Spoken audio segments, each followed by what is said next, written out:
Series E. Series E. Series E, Apex Legends. Apex Legends. Series E. Series E, Apex Legends. Series E Apex Legends starts right now.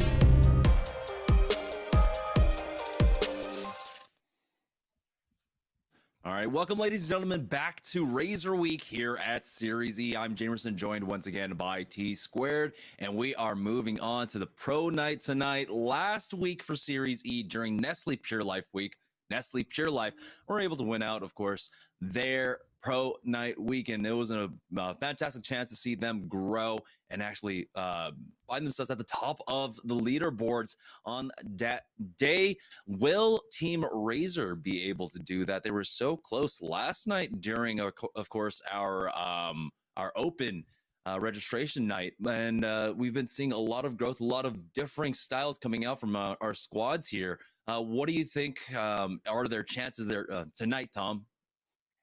Well, tonight's going to be kind of tough because we're going back to World's Edge, and last week was on Olympus. So I think that that's where a team like Nestle Pure Life caught everybody a little bit off guard. I think that this is a great opportunity for them to prove themselves on World's Edge, along with our other partner teams. We saw yesterday that a team like ZIN came through, which is not one of our partner teams. That team is Gentrifying, Naughty, and Zach Mazer. They came through and they won, beating Team Razer and beating a couple other really great teams that we have here. So it was an interesting day yesterday. I think our partner teams had some opportunities to, get some sleep, get some food. I saw Zara Tricky tweeted that they were pretty tired yesterday, so they're going to come back today and feel a lot more rested and try to take down Razer Week for Team Razer. All right, and so we're gonna have 6 games for tonight's matches. It's just gonna be a very busy week for all our pros. And the point distribution is going to be absolutely the same that you've seen throughout all of competitive Apex Legends. 1st through 15th, get placement, 12 points down to 1 point, and every single kill point matters. Of course, it's whoever has the most points by the end of 6 games will be winning it out. Now we have a prize pool only going out to the top 2. So $500 split between 1st and 2nd places, $300 and $200 respectively. But this is almost like the last chance to really get some practice in before the big tournament this weekend, Tom. Yeah, ALGS happening this weekend. It's the autumn circuit. These teams are really preparing themselves, and this is the best practice that they're going to get. I think I saw Nicewig tweet out that he thought there was another tournament tonight too, that there was a finals of some sort of tournament. So everybody a little overwhelmed with the amount of Apex that they're playing, but this is what you have to do if you want to grind to be the best. It's going to be a lot of practice. You're going to constantly have to tweak the gameplay, and we know that there's a lot of different team changes out there, right? TSM's still kind of adapting to having Snipe down on the team. We still have a couple other roster shuffles that have happened as well. Albrelli filling in for Casper. So holy cow, I'm tall. Can we bring me down a notch? I think that one thing that Nicewig might have thought might have been happening would have been the GLL Community Cup. I'm not entirely too sure what the schedule like that is. I know that EU was playing that this morning. Anyhow, it is going to be Team Razer that we've been looking at, and they're playing a new style. They're going for that edge instead of the center zone style that really got them early fame here. Yeah, and we're taking a look at where they're landing over toward the Geyser side for free. So interesting. I didn't think they landed over towards Geyser. I thought they were a different landing type of squad, but I think Geyser's a great place. Yeah, a great place to land and a great place to get the free loot if no one's going to go there. And sometimes you got to play it by ear. If you see a ton of teams going over towards the Skyhook side, then you got to switch it up and make sure that you have to contest to get a 50-50. But we're seeing an interesting 50-50 over here towards the survey side. Cheez-Its always find themselves in fights. Yeah, and we've got a lot of fighting going on as well, as NRG are fighting off against, I believe, that's Na'Vi. The drop down comes on to Cheez-Its. They do get finished off. Third Impact will finish them, as NRG will be able to get the kill there on to Nash and finish him. And so NRG will gain control over this drop spot. This is where they have been playing. I think one of the things we do have to know, because of the pro teams in play, you know, a lot of these teams have to learn how to adjust to fly and drop on the fly. And so that's why we saw Razer going over towards Geyser. CLG being in the lobby means, of course, that Skyhook is where they can be contested. And so they're kind of avoiding a lot of these edge fights up against CLG, up against NRG. On the northwest side of the map, they'll be focused more on the on the southeast side of the map, which means they could also be running into Team Rice Krispies, who have been playing for that kind of similar rotation path. It's TSM, though, moving out of Fragment East. They are the ones that get the information for us, and we see it going on over to Skyhook. A lot of the things going on over to the rocks of this area, which is a favored position for TSM, and of course they have priority over this, as NPL already over here as well, and so they're one of the teams that might get into an early fight up against TSM. Bambino switching off of the Bloodhound, going to Horizon. This is going to pull over towards the Overlook side, and you'd be surprised when you look at these rings and you're like, why are the teams setting up in the very backhand side of the ring? Well, in Apex, the rings constantly pull over towards that side over and over again, so they're predicting that it's going to land right on where those blue trailers were and on the fences. That's a very, very popular Overlook spot. If it doesn't end over there, it's going to go more over towards the right-hand side. NPL is getting pressured, possibly by TSM. We'll see who this is pushing over towards the side. That is going to be Snipe Down going down first, and NPL hasn't really taken much damage. You have to watch out for Hal and for Reps, though. It's going to be Bambino getting a couple of different knocks, and then TSM being mopped immediately by our winners last week. Nice job by Nestle Pure Life, showing that they're not afraid of TSM pushing their building. Right now, with the timings as well, NPL are going to be safe from most third parties. And so they are currently happy playing center zone. They're going to have the majority of Overlook to themselves. They can take that same rock position. Now, they don't know exactly what the circle is. Of course, they're not playing a recon character currently. No Bloodhound, no Crypto, or the Pathfinder for themselves. But like you said, this is just one of those rings. We all see it. We all know. And now joining on board with Team Razer, who have made their way on up from Geyser here. They're going to be largely holding over at the God spot or over by these yellow tanks, and it looks like that's what they're going to back off to do currently. Yeah, sorry, Jamerson. I'm trying to get production to answer me so they can fix my camera, but we'll see what Team Razer is going to do over here towards the Overlook side. I want to see another scan after this to see which way this one's going to pull, and don't be surprised to see every single building occupied here.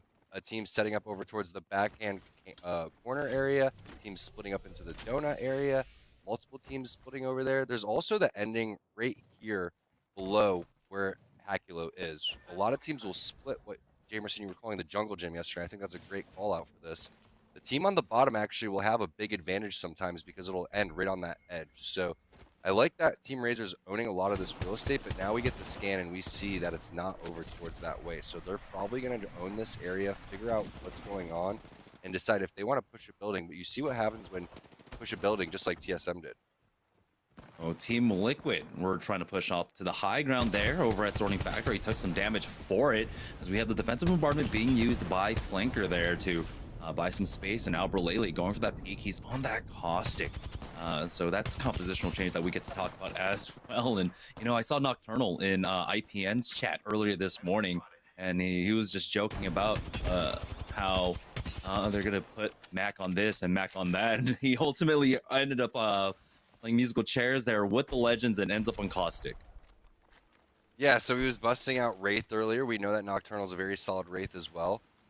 But I feel like that's one of the strengths of Albralele is he can play a lot of different things. Personally, I think he's great on Pathfinder. I love watching him on that, but all of these changes to Pathfinder still haven't made him the strongest character. So if they're going to go without a scan character, if they're not going to have a recon on their team, they're going to be stuck playing Eds just like this. So they're just taking their sweet time, making their way in. And Caustic is pretty valuable when he's the only one inside the lobby playing Caustic. So a lot of NA teams don't adapt that. I think that even teams that were using it ended up switching off of it. So we've seen what IPN could do with it in the EU scene, and I'm not surprised to see people try it out. Caustic is very strong, not only holding off buildings, you could 3v1 inside of a building if you have enough barrels and if you have your ultimate. You could literally just dominate everybody.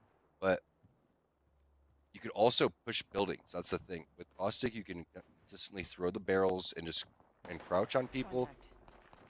Encroach, excuse me, and then just continually work your way in. But I love this play from Ronnie, getting up towards the high ground, holding down this sniper tower. They're owning all of that real estate that TSM had, and it makes you wonder if TSM necessarily even had to push that building. Yeah, TSM, though, wanted that early KP. We know how important it is to be very proactive in an early game and the mid game as Vaxlon finds a knock onto Casellos. That is with the charge rifle. I don't know exactly what the distances they're fighting at right now. This is third impact that we're on board with. And so eventually Team Nestle Pure Life are going to have to contend with them. Third impact are probably going to ride the edges of the zone and try to rotate in from the north-hand side. And so this is one team you will have to look out for. They've got 2 purple armors, and it's just unfortunate that currently, though, Balonji is still sitting on that white shield for himself. Of course, in the sniper meta, you can build up that Evo quite quickly, but the triple take on Jazaz, he's only got the 12 additional shots to back that one up. And so might be a little bit difficult for themselves right now. They're trying to keep an eye on. It looks like the pings do come out. Balonji with that G7 scout did spot someone, and they're trying to just gatekeep this team coming in from Refinery. We saw the value of this rock yesterday, or this high ground over towards the Refinery epicenter side. So many zones were ending over here. And this spot is so dominant because there's so many opportunities for you to go and hide, but all the teams that start to rotate over towards you are teams that are struggling. They're either fresh off of a res, they're in shambles, they're being forced into that spot. So that's your opportunity to kind of sit there and just filter all these teams. But nice job by the cameraman by grabbing the map right there and figuring out where this zone's going to be. Cooler out here playing a rock that we've seen Team Razer win on. A zone does pull over towards this side, but not this time. See that green zone, that's where the next one's going to be, and we're going to figure that out very shortly in terms of what exact zone that is. I like the spot that right now Nestle Pure Life is in. I feel like that they're owning so much of Overlook that they seem to be in the most dominant position right now, and all the other teams are kind of trapped inside. But Team Rockstar, I love to see Pickett back on the Watson. He switched it up a couple of times, not playing Horizon. Going to stick inside this building over towards the no-name area, and they're just going to figure out exactly how many teams are going to rotate. Yeah, as it looks like they've also got to fill in for today a substitute. No Crummy. It is going to be Rollers from Dudes Night Out filling in as their third. Currently, of course, rotating up, from Lava City.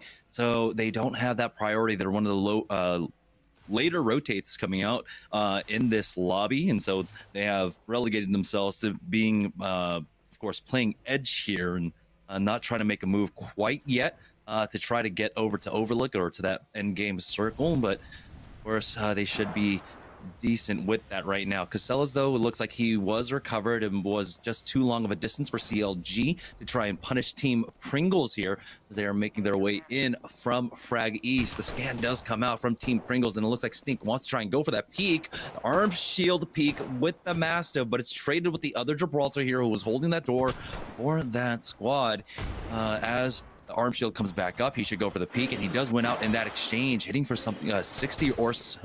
And he should be able to go for that repeat once again. Now they're just winning out on these trades so far. Hill is dropped down to about 60 HP. Teen comes to back up his squad mate. Now he pushes the bubble there, hits for the flesh, now goes for another one, misses that one, and now Teen is caught out by himself. But Casellos just over peaks, that gets taken out, pulls out that wingman, and Tempest drops down. And just like that, Team Pringles crumbles in front of Team Intel. They will be able to get that clean win and just easily reset. Yeah, crumbled Pringles aren't that bad though.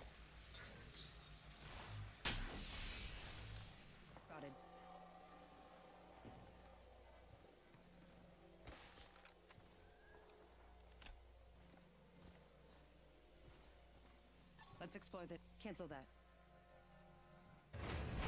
As They are holding the platform here, which is, we were talking about it yesterday, a great position to be in to try and find KP, as a lot of teams are going to be funneling in. It's Team Rice Krispies that are on the south side of the ring, currently Sung will be forced to pop that bat for now. He's got the G7 Scout and Bolt. It looks like Stunny and Bird were able to get on top of the beacon building, and he will join them on that Pathfinder for now. Cooler though, oh boy, it looks like they might have been involved in that fight up against Team NPL. As you can see, the black hole was used, and there's already been a knock with the help of one other team. As the scans do come out, Nasky slowly making the infiltrate onto the high ground, into the second floor. As Bambino gets the knock onto Yuki with that arc star. Dell is the only one alive, as it looks like the push was just completely disjointed. NPL are going to thwart another fight. Thermite comes in and ticks away, but Dell is left in this 1v3, as now Team Razer trying to get involved as well. They are right below them, making their way onto the high ground here. It's Mercy only pushing in with that Eva 8. Were they able to fully recover? They did get the reses here as they use that Q coming out from that horizon to disrupt that push right now. But Team Razer are going to be able to take out so many members and pick up these kill points. And now they have control currently of the northeast side of the map. I bet Bambino was wishing he was playing Watson right there, because they wouldn't have been able to push that easily. The Horizon Q doesn't do any damage, and it doesn't really affect you in a negative way if you're inside of a building right there. So kind of a desperation push of the button there for Bambino, and nice job by both Nestle Pure Life staying alive for so long, but also by Team Razer coming through at the right time and being that last team to third party. It was such an active game for NPL to only go out in 14th place, but that's just how it is in these overlook circles if you're going to go and try to play that god spot, and if people are going to get aggressive over towards your side. Some people want kill points, some people want to test your might, and now people will probably realize that it's just not a good idea to charge these buildings this early. They're just getting a feel for the lobby still, testing everybody's reaction time, etc., etc.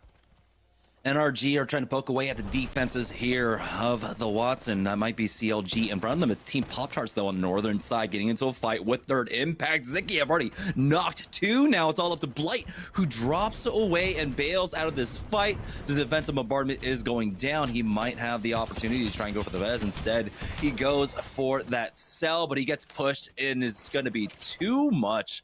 Third impact coming in now with a 4-kill leader on Zicky, who we saw, of course, in the early game getting into fights as well. Starting to kind of weed down the numbers on the northern side of the map, as NRG will be rotating this way as well from Epicenter. So a lot of teams have made their focus going on over here. It looks like Retzi, though, along with the rest of Sentinels, were able to make the push onto the platform, get rid of Team Applejacks, as Intel have found themselves in another fight, getting the thirst on to two members of 303, finishing them off. And they'll be able to fall back, but they have lost Tempest along the way. His banner is right there, but Hill is getting poked at, and it's Team NRG on top of the high ground here. As soon as that bubble goes down, might see nades raining down onto them, but they don't need it, though. They've got the charge rifles, they've got the long-range weapons, and now Rocker is starting to make that port for his team to get onto the low ground to finish off this squad. It's Frexes to get that knock on to Teen. There's only just one member remaining here for Team Intel. Rocker takes a lot of damage, but here's Nathan to finish all off. You got to remember that figure 8 when you're hitting with that hip fire there, but he will ultimately be able to finish that one off. Team Intel go down in top 10.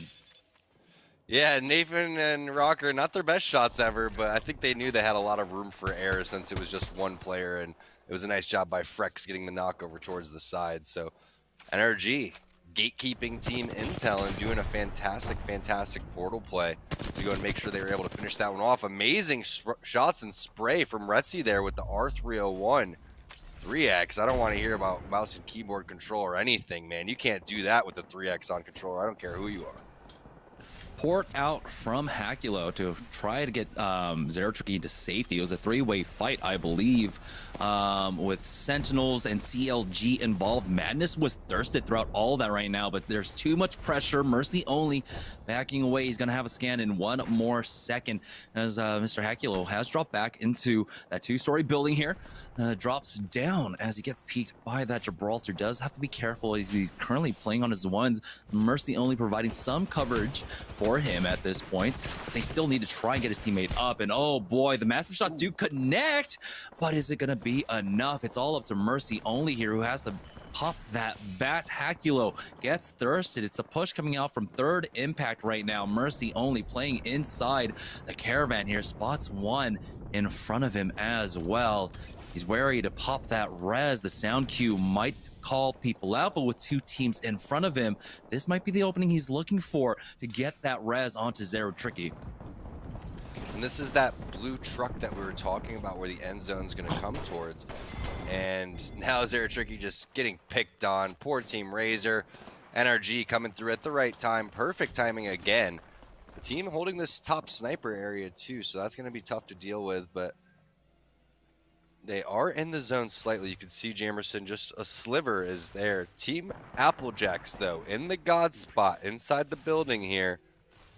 Not going to be safe for this next zone, as we do have a scan coming through because we have Kenny on that crypto. But we're seeing the value of crypto when you can get into a building and play safe, right, Jamerson? I think it kind of depends on the zone, and it's not an easy character to play. We see Two Brains, one controller use that and utilize it with tech, but you're seeing less and less cryptos because people are understanding it's not as easy or straightforward of a strategy as you think it is. The Gibraltar Bloodhound composition is much more straightforward, much easier to get yourself out of certain spots, and you don't have to think as much because you're kind of just fighting, and that's what you're used to in Apex. But you have to methodically pick your choices, pick your routes.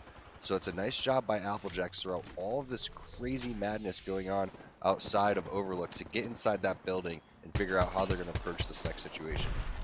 Here's Team Liquid trying to walk up, though, with this zone, and they have to be careful. Defensive bombardment was used here. Flanker getting caught out and taking so much damage. Now the port has been dropped down by Nocturnal, but he goes down for his efforts. Pow will be able to pick that one up. Team Applejacks playing outside their building, currently trying to go for the peaks. It's very conservative play for them at this point, though, as they back away now on into their main building. Lion gets that finish on to Senox here, and so Team Applejacks are happy with this as well. Flanker gets finished off by Pow.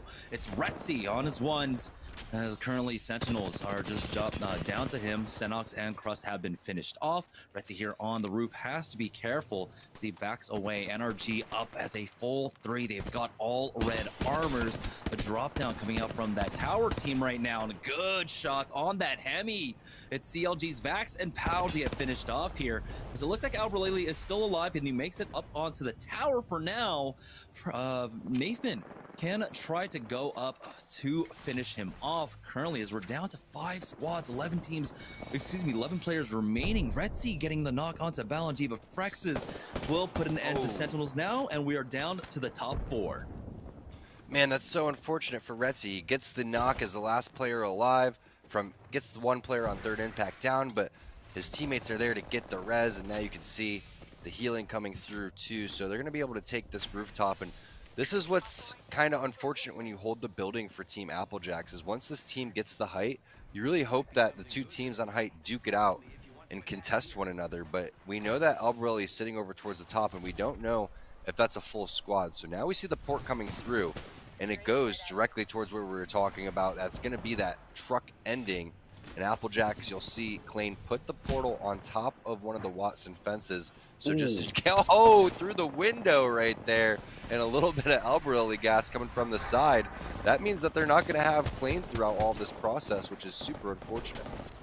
NRG just playing the zone right now. Early bubble here as the teams are scrambling to try and get in, and they just swap down that push. NRG just holding every single angle, gatekeeping every last team coming in, and they take the win in game number 1.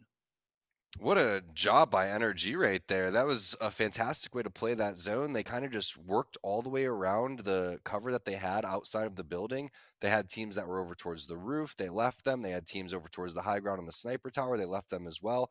I'm wondering if CLG meant to fall there. It seemed like they were planning on just checking what was below them and then getting back over towards the top. I don't think they were expecting such great burst fire coming out from the side by NRG. And they picked up a lot of kill points towards the tail end of the game, even though in the mid and early game they were fairly quiet, Jamerson. Yeah, we're going to go ahead and take a short break, but when we get back, it'll be game number 2 here at Series E's Pro Night for Razer Week. So don't go anywhere, guys. We'll be right back.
Welcome back to Series E as we are getting ready to head into game number 2 of Pro Night here for Razer Week. But it's game number 1 that we have to talk about first. So let's go ahead and take a look at the leaderboard in just a moment here. NRG had a great game number 1, and they were able to play the edge, the northern side of the map so expertly. Of course, they were one of the slower teams on the rotates because they were all the way on the western edge, and it was NRG ultimately getting 29 points. That's 17 kill points that they were able to pick up in game number 1, Tom. Yeah, and it's crazy to look at Team NPL, Nestle Pure Life, sitting in 6th place, our winner from last week. They had such an active game. They mopped TSM.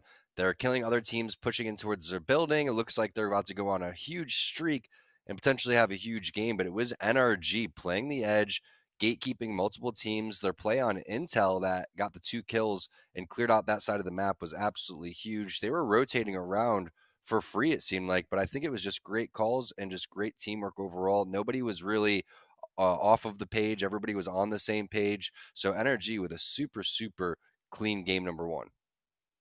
Yeah, it was very unfortunate for Team NPL getting pushed both by Cooler and Razer. I believe Razer trying to come in for the third party.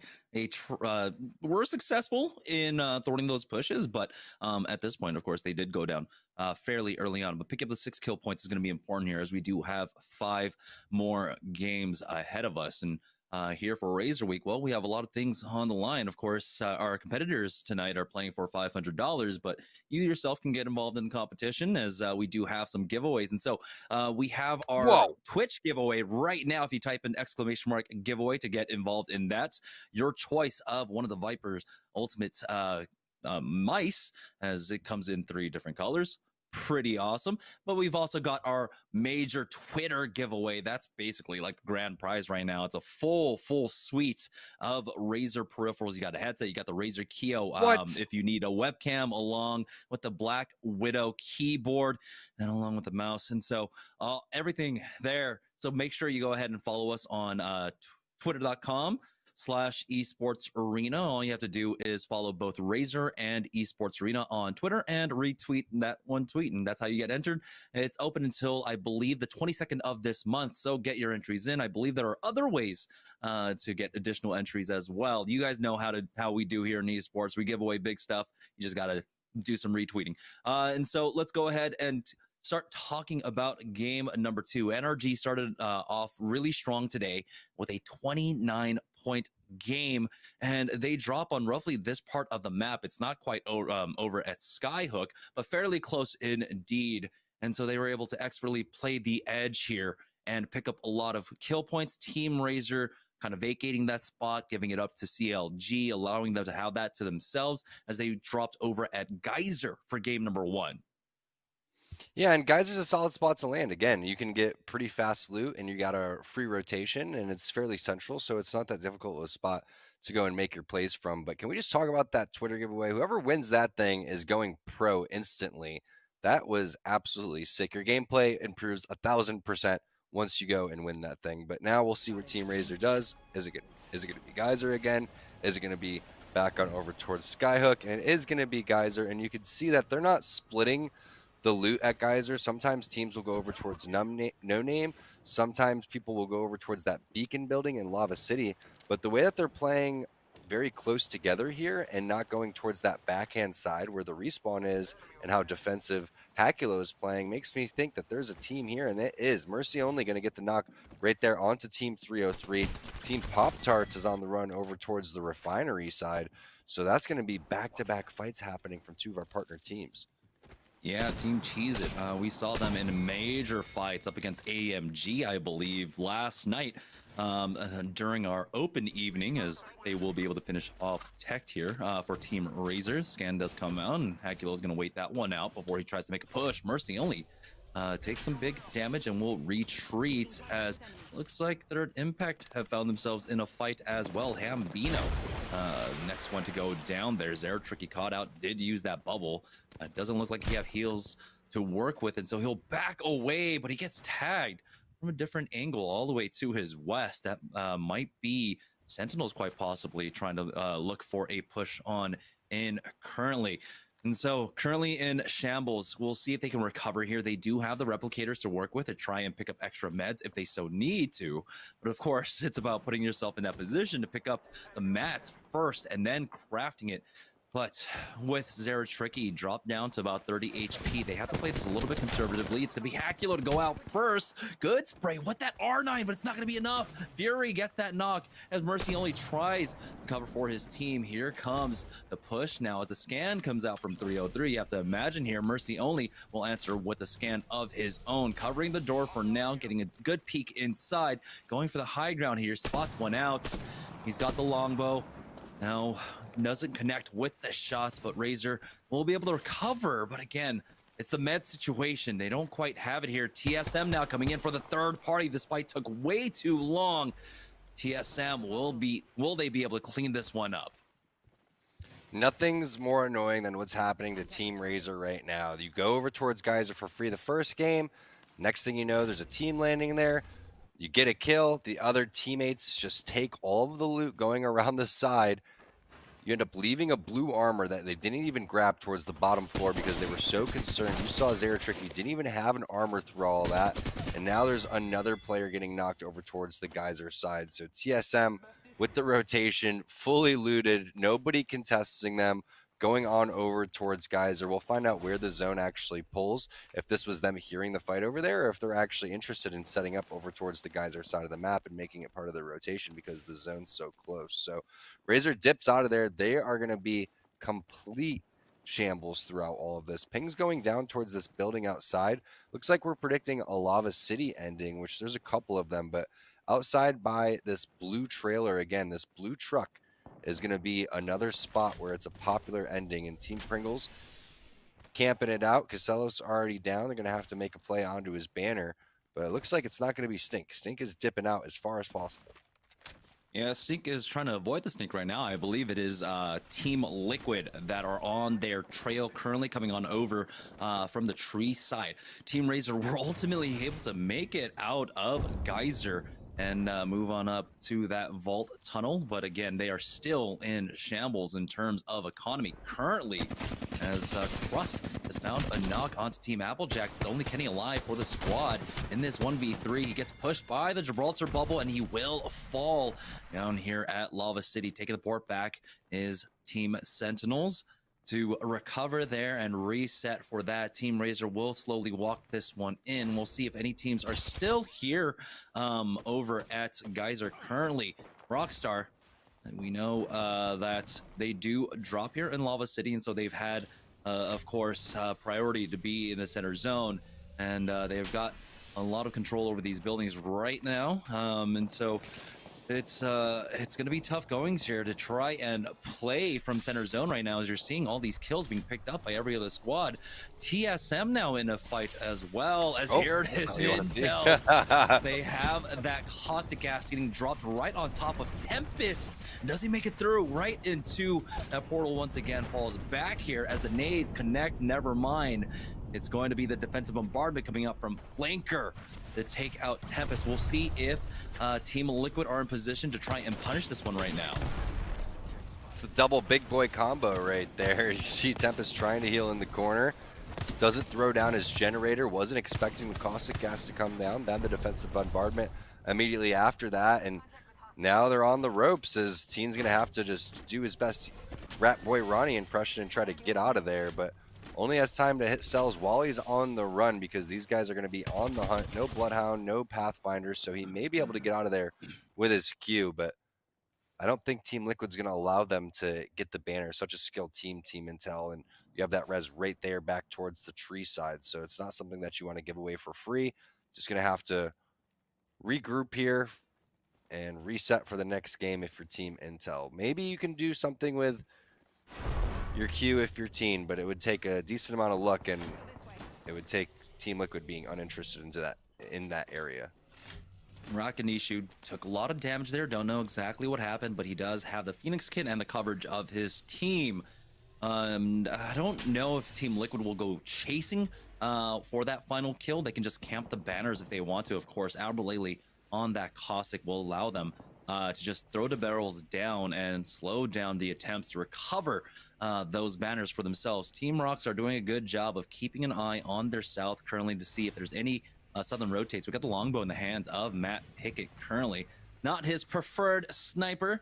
We'll see if he can ultimately get his hands on to the triple take, which we know he uses so expertly right now. We do have a couple rats in the lobby, 303, excuse me, being one of them here, as NRG have found themselves in a fight with Cooler. They do have the man advantage, the 2v1 in their favor currently, as we're on board with Sentinels, as NRG will mop up that fight, and it's taking place all the way over here at Harvester.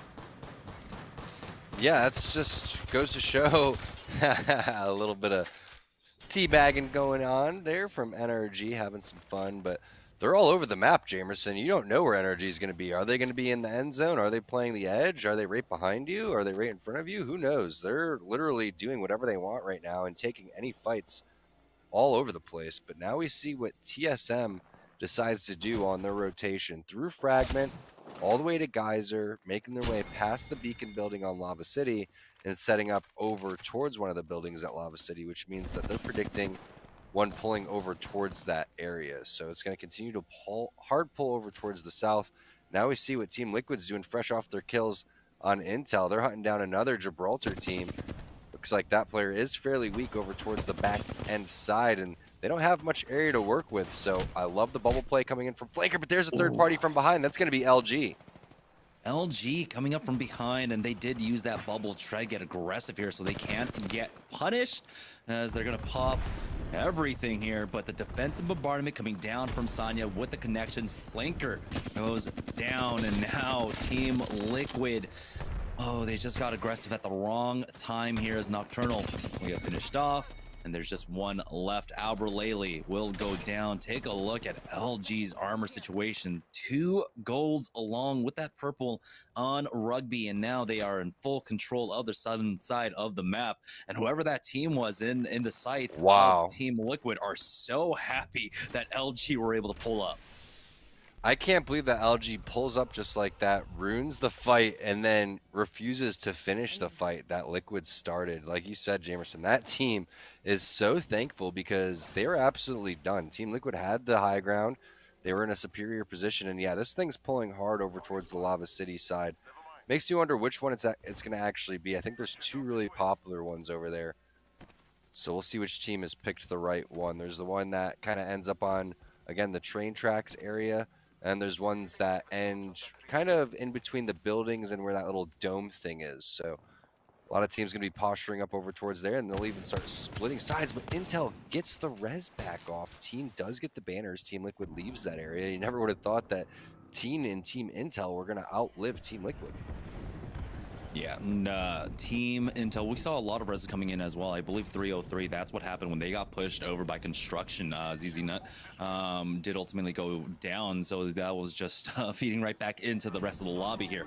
Here comes a balloon rotate out from Team Intel, making their way on over towards the train tracks over at Sorting Factory here. They're just going to completely bypass that and skip straight on over, as we have a lot of teams already funneling on in over towards Lava City, and it looks like it was Team Rice Krispies that are thinking they're lucky stars that, of course, that third party came in from LG when Team Liquid were trying to push them. Here comes a defensive bombardment. Good timing out from Frexes, as it should start going down as that bubble subsists, and now we'll see if the damage connects for Frexes. Doesn't look like it will, so they just call off this push for now. So NRG playing this very tactically, playing this conservatively. Yeah, I wonder if they're afraid of a third party, or if they feel like because of the resources being depleted, they don't want to go and make a push. But there is multiple players around the vicinity, so I like this play for NRG. They're just going to focus on the rotation.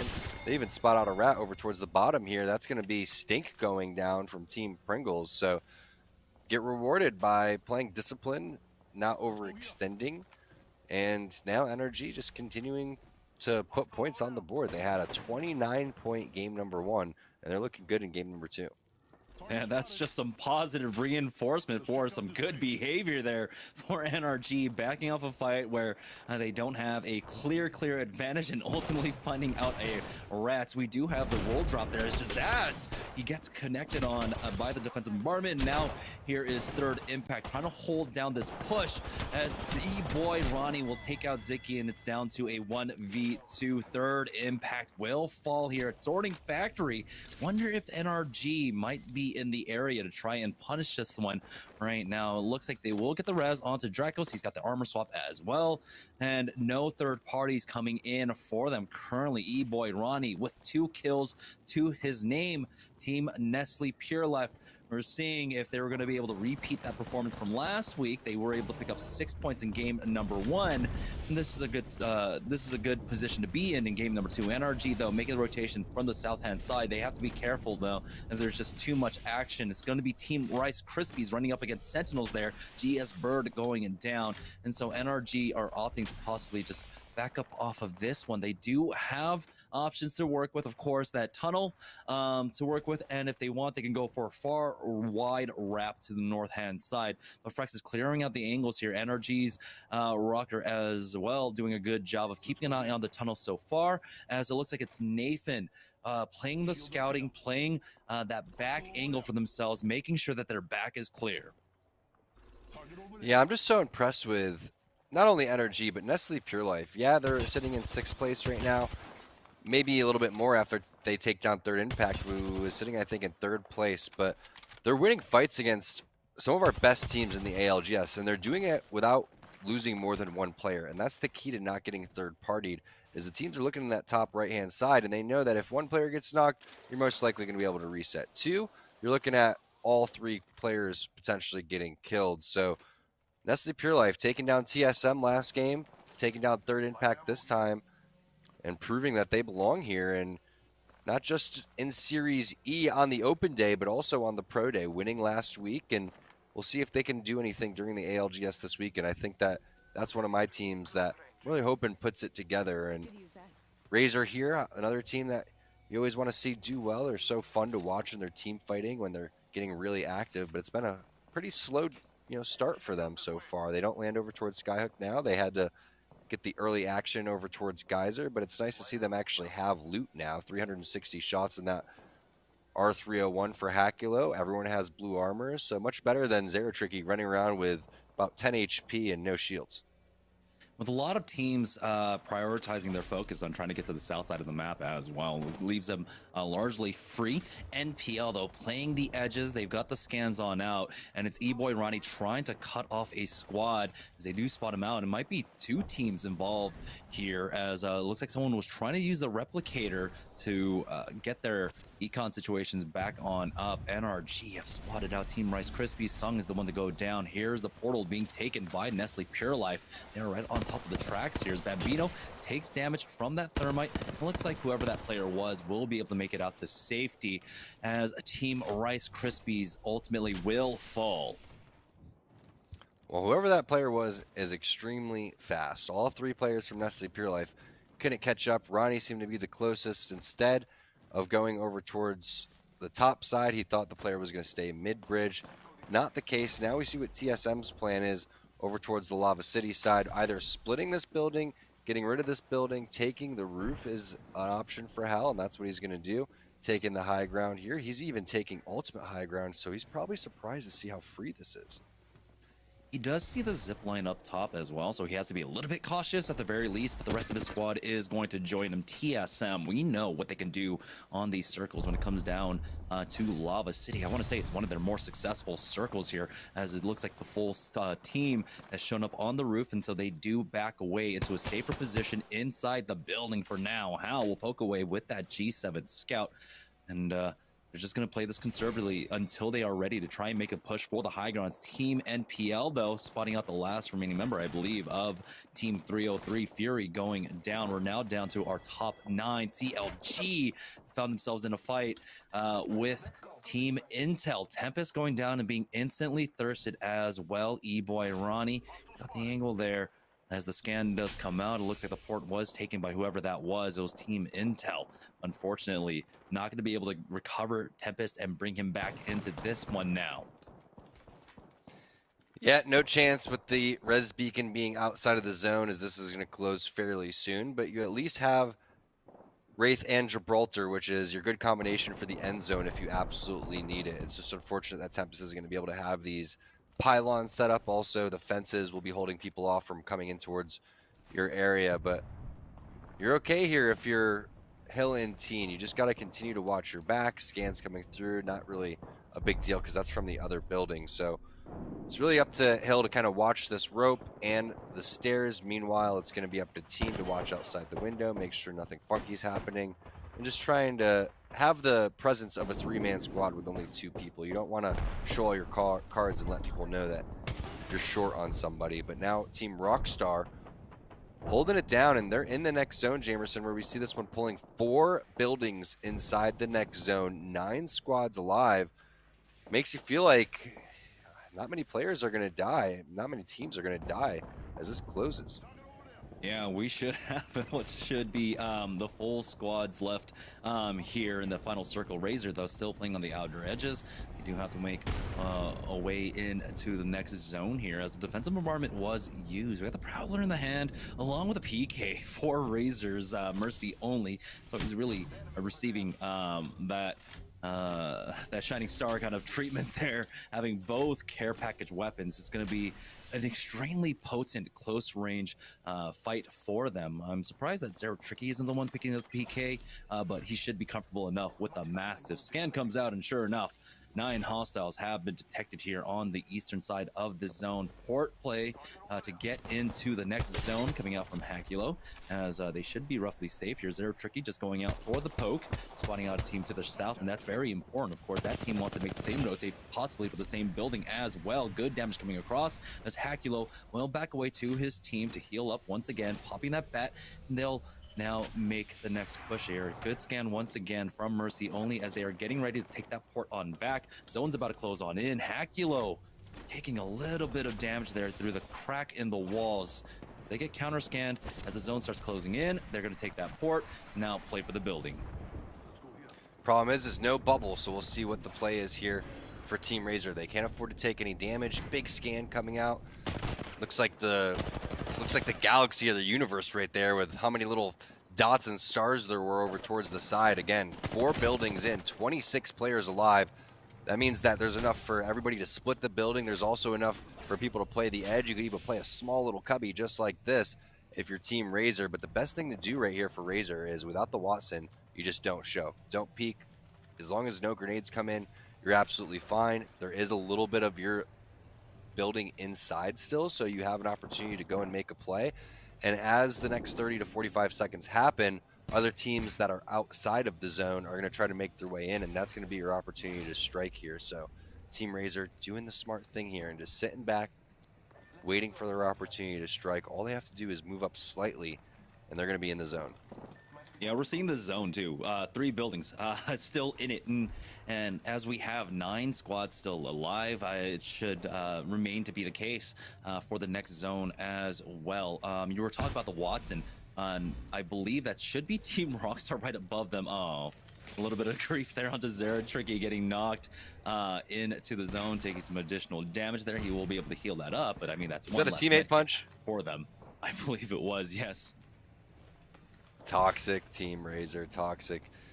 Now they're going to switch to the alt excels too, and probably give that one over to, I believe, Mercy, so he's going to be able to get unlimited scans, which is going to allow them to accelerate in this fight up close. Problem for Zero Tricky is he only has the scout as the secondary, which is fairly common because they weren't able to pick up kills along the way. So you see a lot of players still rocking that scout. Hal still has one as well. And again, it's because this zone is so brutal right now. 9 teams alive as this one's going to close. Action going to be all over the place. Looks like we have an aggressive play from Team NPL to go and push in.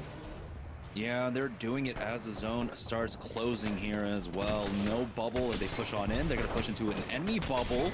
It looks like it was LG on the other side. MPL survived that, but it's the second wave coming in, and that's what they have to survive, as it looks like Rollers from, I believe, Team Rockstar is able to get involved in that as well. Team Razer just walking this one in, of course. That diner building was available there for them to stay and maintain that position. Going into the high ground here, the bubble was used. Mercy only drops down instantly, as he did not want a wide peek onto that full squad. Another scan comes on out, goes for that PK peek, hits for the 46, but he takes a lot of damage himself as he'll back away at this point. Scans coming out fast and loose from Team Razer here to try give themselves as much information as possible, as Sentinels and TSM are getting a fight onto the rooftops. Redzy with the EVA 8 connecting with decent damage here.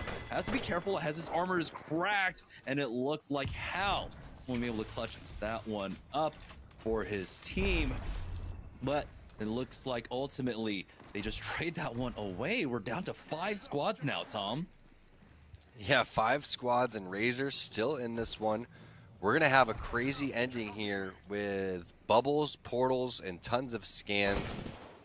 This is where, if you're Alberlily, you'd be super stoked to make it to this zone, but unfortunate that they're not able to do so. I love the combo coming out for Mercy, though. He has double digis, so if anything gets a little crazy, if thermites are happening, etc., he's also playing Bloodhound, so he's going to be able to see through those type of things if he pops the Beast of the Hunt. Probably not going to have that in time, though. And this is what I feel like Razer is so good in these situations. They love to fight multiple teams over towards the end. They get a knock right there onto team. That's going to be Zero Tricky with the scout. So that's going to slow down intel temporarily. I like the portal play coming in for a rocker. You also have Pathfinder here, so you can set a zip over towards the top. But Madness gets aggressive with an EVA 8 onto Mercy. You're going to see the play from Rocker is going to be to hit a late med kit and then go into the zone. Good defensive bombardment means they're going to have to use their bubble early. Still a little bit of a sliver of that bubble to go and throw these grenades, so that's exactly what they're doing on that side. Team Rockstar still involved too, but there goes Mercy Only and Razer taking a lot of damage. Zera Tricky trying to play the edge of the zone as long as possible, gets sent back into the portal. Not what he was hoping for, and there it is. NRG with back-to-back wins. They take the top and the high ground, drop down with the Pathfinder. Perfect plays from NRG and back-to-back wins. Massive 2 games in a row. And we did see, of course, back-to-back wins at the beginning of our night last night. But we have to understand that the format here is different. We had 8 games in our open evening for our tournament last night. This is only 6 games. So this is actually huge for Team NRG. They just need to be consistent for 4 more games here as they have a commanding lead. We'll find out exactly by how much as we get game 3 set up. We are going to go ahead and take a short break, but when we get back, it'll be game 3 of Pro Night here for Razer Week at Series E. So don't go anywhere, guys. We'll be right back. Hi guys, my name is Mercy Only, and I play for Team Razer, and this is what I game on. This is the Viper Ultimate. It is very lightweight, it is very nice looking, and has very nice side grips for holding the mouse. And it is wireless to top it off, so I can game on any surface that I choose. So I use the Huntsman Mini for my keyboard. This is it. It is a 60% keyboard, which means that it takes up 40% less space off my mouse pad, which means I hit more flicks more confidently, and it is the keyboard that I have used ever since I've gotten it. I'm using the Black Shark V2 Pros, and I'm actually wearing them right now. I like the way they feel and look. They're really sleek by design, and the way that they sound is better than any other set that I've worn, and if you're gaming, you should definitely be using it.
Welcome back to Razer Week here at Series E, as we just had NRG taking back-to-back dubs. And it looks like it's a complete repeat performance coming out from them after game number 2, where they did get another 17 kill points. Let's take a look at the leaderboard to see exactly where they stand. There we are in first place with a dominant 38-point lead over the second place team, Third Impact, who only have 20 currently. So NRG are sitting pretty here on top of our leaderboard.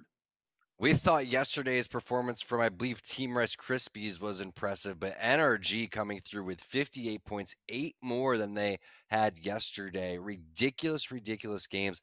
I would say the best thing that we've seen from NRG is how they're able to get into these end zones, into the God spots, while still playing edge. So it goes to show that you don't have to get directly into the middle of the zone to go and win these games. You could find your way there by winning your team fights, waiting for your opportunities, and the fight that they didn't take over towards sorting, where they drop down and get the free kill at the bottom, is the perfect example of how they're able to facilitate these team fights, but also back away from the team fights when they absolutely need to and focus on their rotation. Great games from NRG. And we have to note that, of course, that these two rotations for themselves, the first two circles, Lava City and Overlook, this is the farthest rotations for them. It's on the complete opposite side of the map, where they drop over at the west. And so they have to make a fairly long trek, but they do it in a really great style, picking up kill points along the way, being very proactive in the early and the mid game. And that's why you're seeing them with 17 kill points. It's not just all coming at the end. They are doing what is necessary in the mid game that I think a lot of teams had trouble adjusting to, finding the extra KP during the mid game in the last 6-7 months of competitive play in Apex Legends.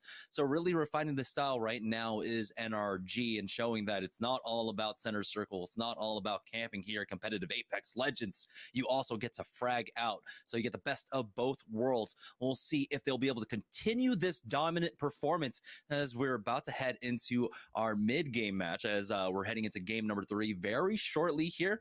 But like we said, it's a shorter format, 6 games today, and so they only have to stay consistent for 4 more games. Honestly, with one more really big game like this, they might clinch it themselves, as they have pulled themselves away from the pack in a very, very big way. Take a look at the middle of the pack currently. I mean, which is odd to say. Middle of the pack starts in second place there with 20 points, all the way down to, well, I mean, you could say the rest of the lobby, honestly.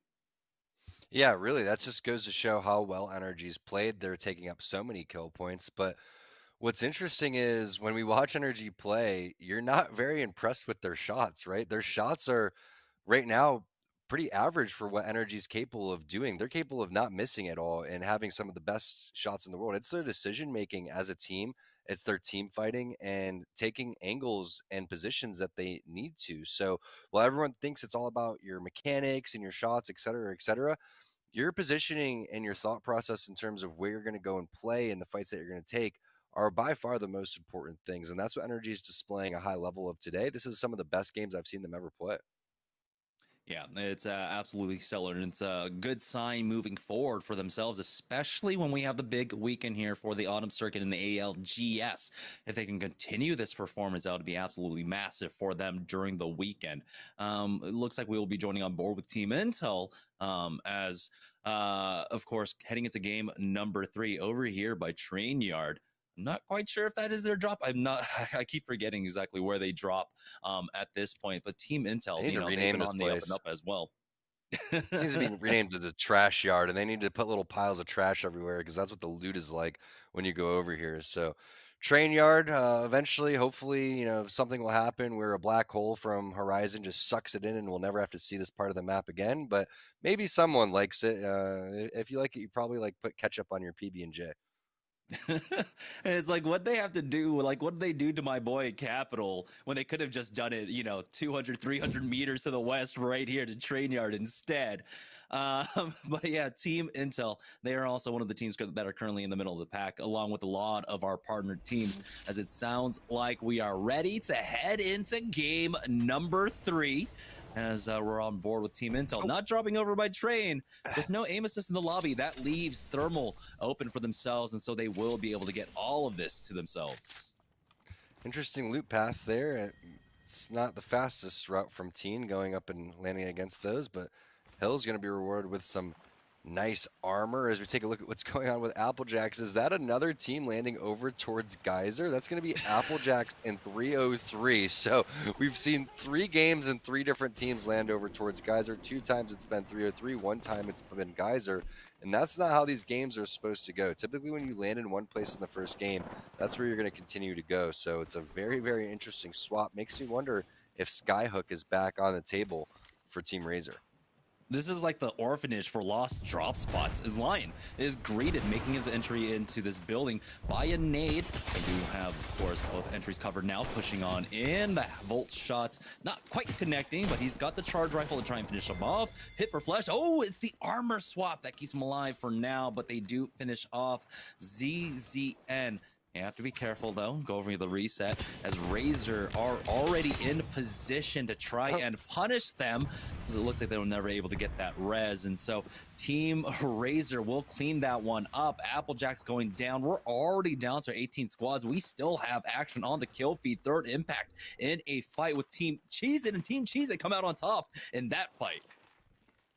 Yeah, nice job there by Team Cheez-It, but also a fantastic play from Team Razer, realizing that they're getting griefed over towards their landing spot, so they're going to reset. Meanwhile, Pringles finding some kills and some loot for Stink, has 4 people observing him as well, so that's going to be multiple teams taking a look at what our boy Stink is able to accomplish this game over towards the survey side. And man, Team Razer, I wonder what they did in order to get over towards Geyser so fast with such great loot. Was that 3 teams over there? Maybe they landed over towards the backhand side and made their way. It could have been a no-name landing into a quick rotation because they knew there were 2 teams over there too.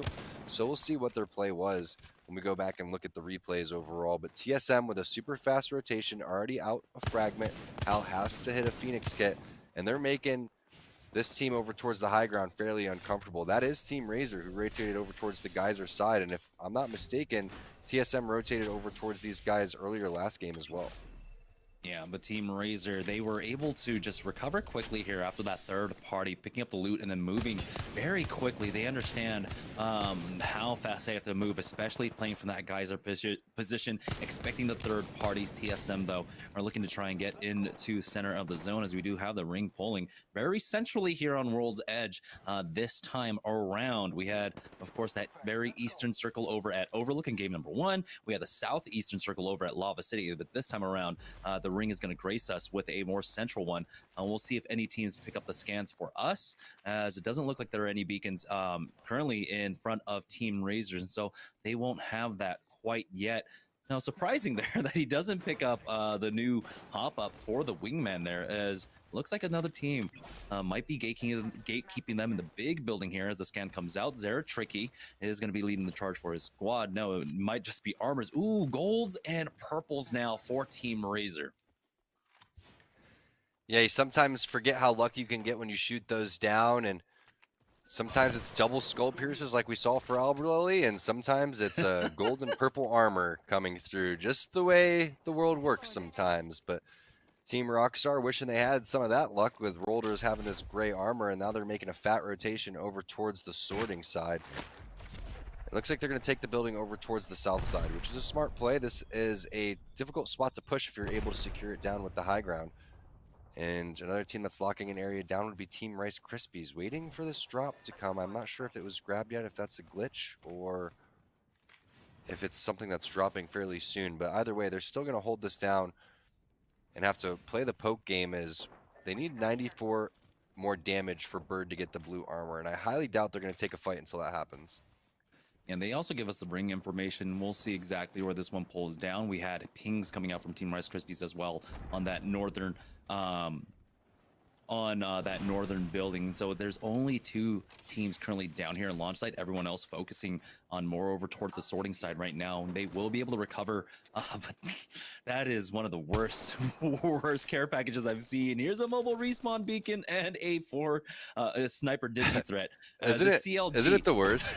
it is the worst. Like you wait for this care package, and meanwhile Team Razer is just like shooting down random objects flying in the air that nobody cares about, and they're getting free armors over towards the side. But now Razor's gonna have to dip out. Nice portal coming in for Hakilo. That's gonna save Mercy He's going to be able to dip out, obviously has the gold armor, so he's going to be able to fast heal, no problem with the cells. But with the care packages, man, there has to be a gun in there every single time. Or if there isn't a gun, just put 2 gold helmets on top of one another like they do with the lifeline packages, and there's 2 things on each corner.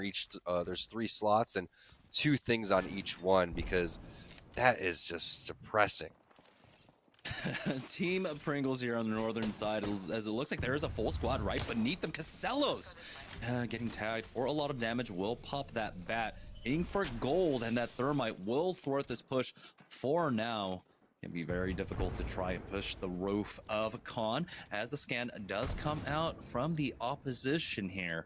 And though Team Pringles doing a good job of checking all their angles, making sure that they're not getting climbed up on, and Casellos checks at the right time, spotting one right below him on the level just below him as well. This is a very precarious situation to be in currently. Casellos, though, on that Volt and the G7 Scout, so he doesn't have all of the close quarters tools that he wants to work with. If it comes down to a bubble fight, he is going to be in the disadvantage that the other side has a shotgun.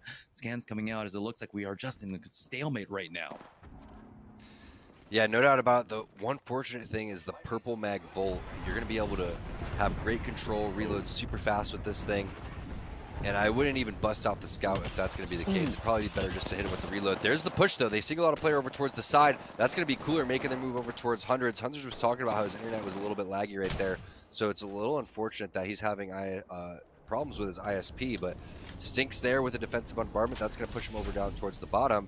And Casellos has to just dip out with the Pathfinder and most likely leave Stink so he can play the banners a little bit later. Now, the only good thing about this is Casello does have his zip line, and this is very, very far from where Team Cooler has to rotate towards. So hopefully Team Pringles can do a little bit of what Team Intel did last game and come in like teen and hit that last second grab of the banners and hit the respawn that's fairly close. So it's not the end of the world for Team Pringles. Expect Casellos to kind of hang out here for the next 20 seconds and kind of evaluate the situation. Yeah, he has a minute to work with here, and like you said, that zipline is going to be crucial, but he's starting to head in the opposite direction. We'll see if he just swings on back and goes for that. But that was very unfortunate. Hundreds getting caught out by the defensive bombardment. I saw him getting tagged maybe 3-4 times, and that's why you saw that instant push coming out from Cooler there to punish that. It's Team Sentinels that are playing the north building here. And I believe that was, what is it, Team Rice Krispies, or is it Team Rockstar that's on the other side of this fight for them? I can't quite remember right now, but it's just going to be a stalemate currently as nothing really happens, as Retzi playing around with this board. Just looks like they might be going for a kidnap play. Here's Retzi going in with that Wraith. He's going to go for it as he spots him out. The board does not quite connect, and it was so close. So close, but so far. Trying to move up on the Gibby. You saw him right in front, but just a split hair away from being able to hit him with the Taken. But I like this play from Rice Krispies, still setting up. Bird just getting his armors up and then probably swapping them over to his teammates. Stunny has a fresh white. Hasn't put any damage on this thing quite yet, but with the purple mag, red dot wingman, all it's going to take is about 2 shots, 3 shots to be able to get that one going. They're in a solid spot here. This zone could potentially come over towards their side, but the good news is there's not a lot of pressure from behind. You can see that they're very nicely spread out. Everybody's taking their respected angles. Everybody has good medium to long range weapons, so it's not like an R9 Mastiff for somebody where you can't go and challenge and charge up your Evo shield. But that flatline 3X is going to be interesting from Lucas. That thing will absolutely rip you when you're not expecting it. It's also fun watching players that elect to do the single fire across the map back when that thing had the anvil on it and used to be fairly strong. Here's a portal play coming in, and Lucas is just going to try to play the edge as much as possible. They know there's 2 teams in the vicinity, so they can't go and get too aggressive. They're just going to have to go and reset, play the edge, and try to hit some cells. And so this puts Sentinels in a, or excuse me, Team Rice Krispies in a, I don't know, a precarious situation. It's sandwiched between these 2 teams, Sentinels and them, as Cooler have made their way on over to Sorting Factory. There is a team on top now, but Cooler are ready to make the push. They've got 2 gold armor, so their resets are absolutely fast. They take any damage, throw down that bubble, they'll have the fast heal, they'll have the additional heals from that gold armor as well. It's Team Rice Krispies, though, with their eyes on the south. Bird doing a good job of also keeping tabs of Sentinels to their north right now. Rice Krispies have to play this expertly here because they can immediately be full sent upon by either squad. So Stunny needs to be on point with these shots. He needs to keep an eye on these doors.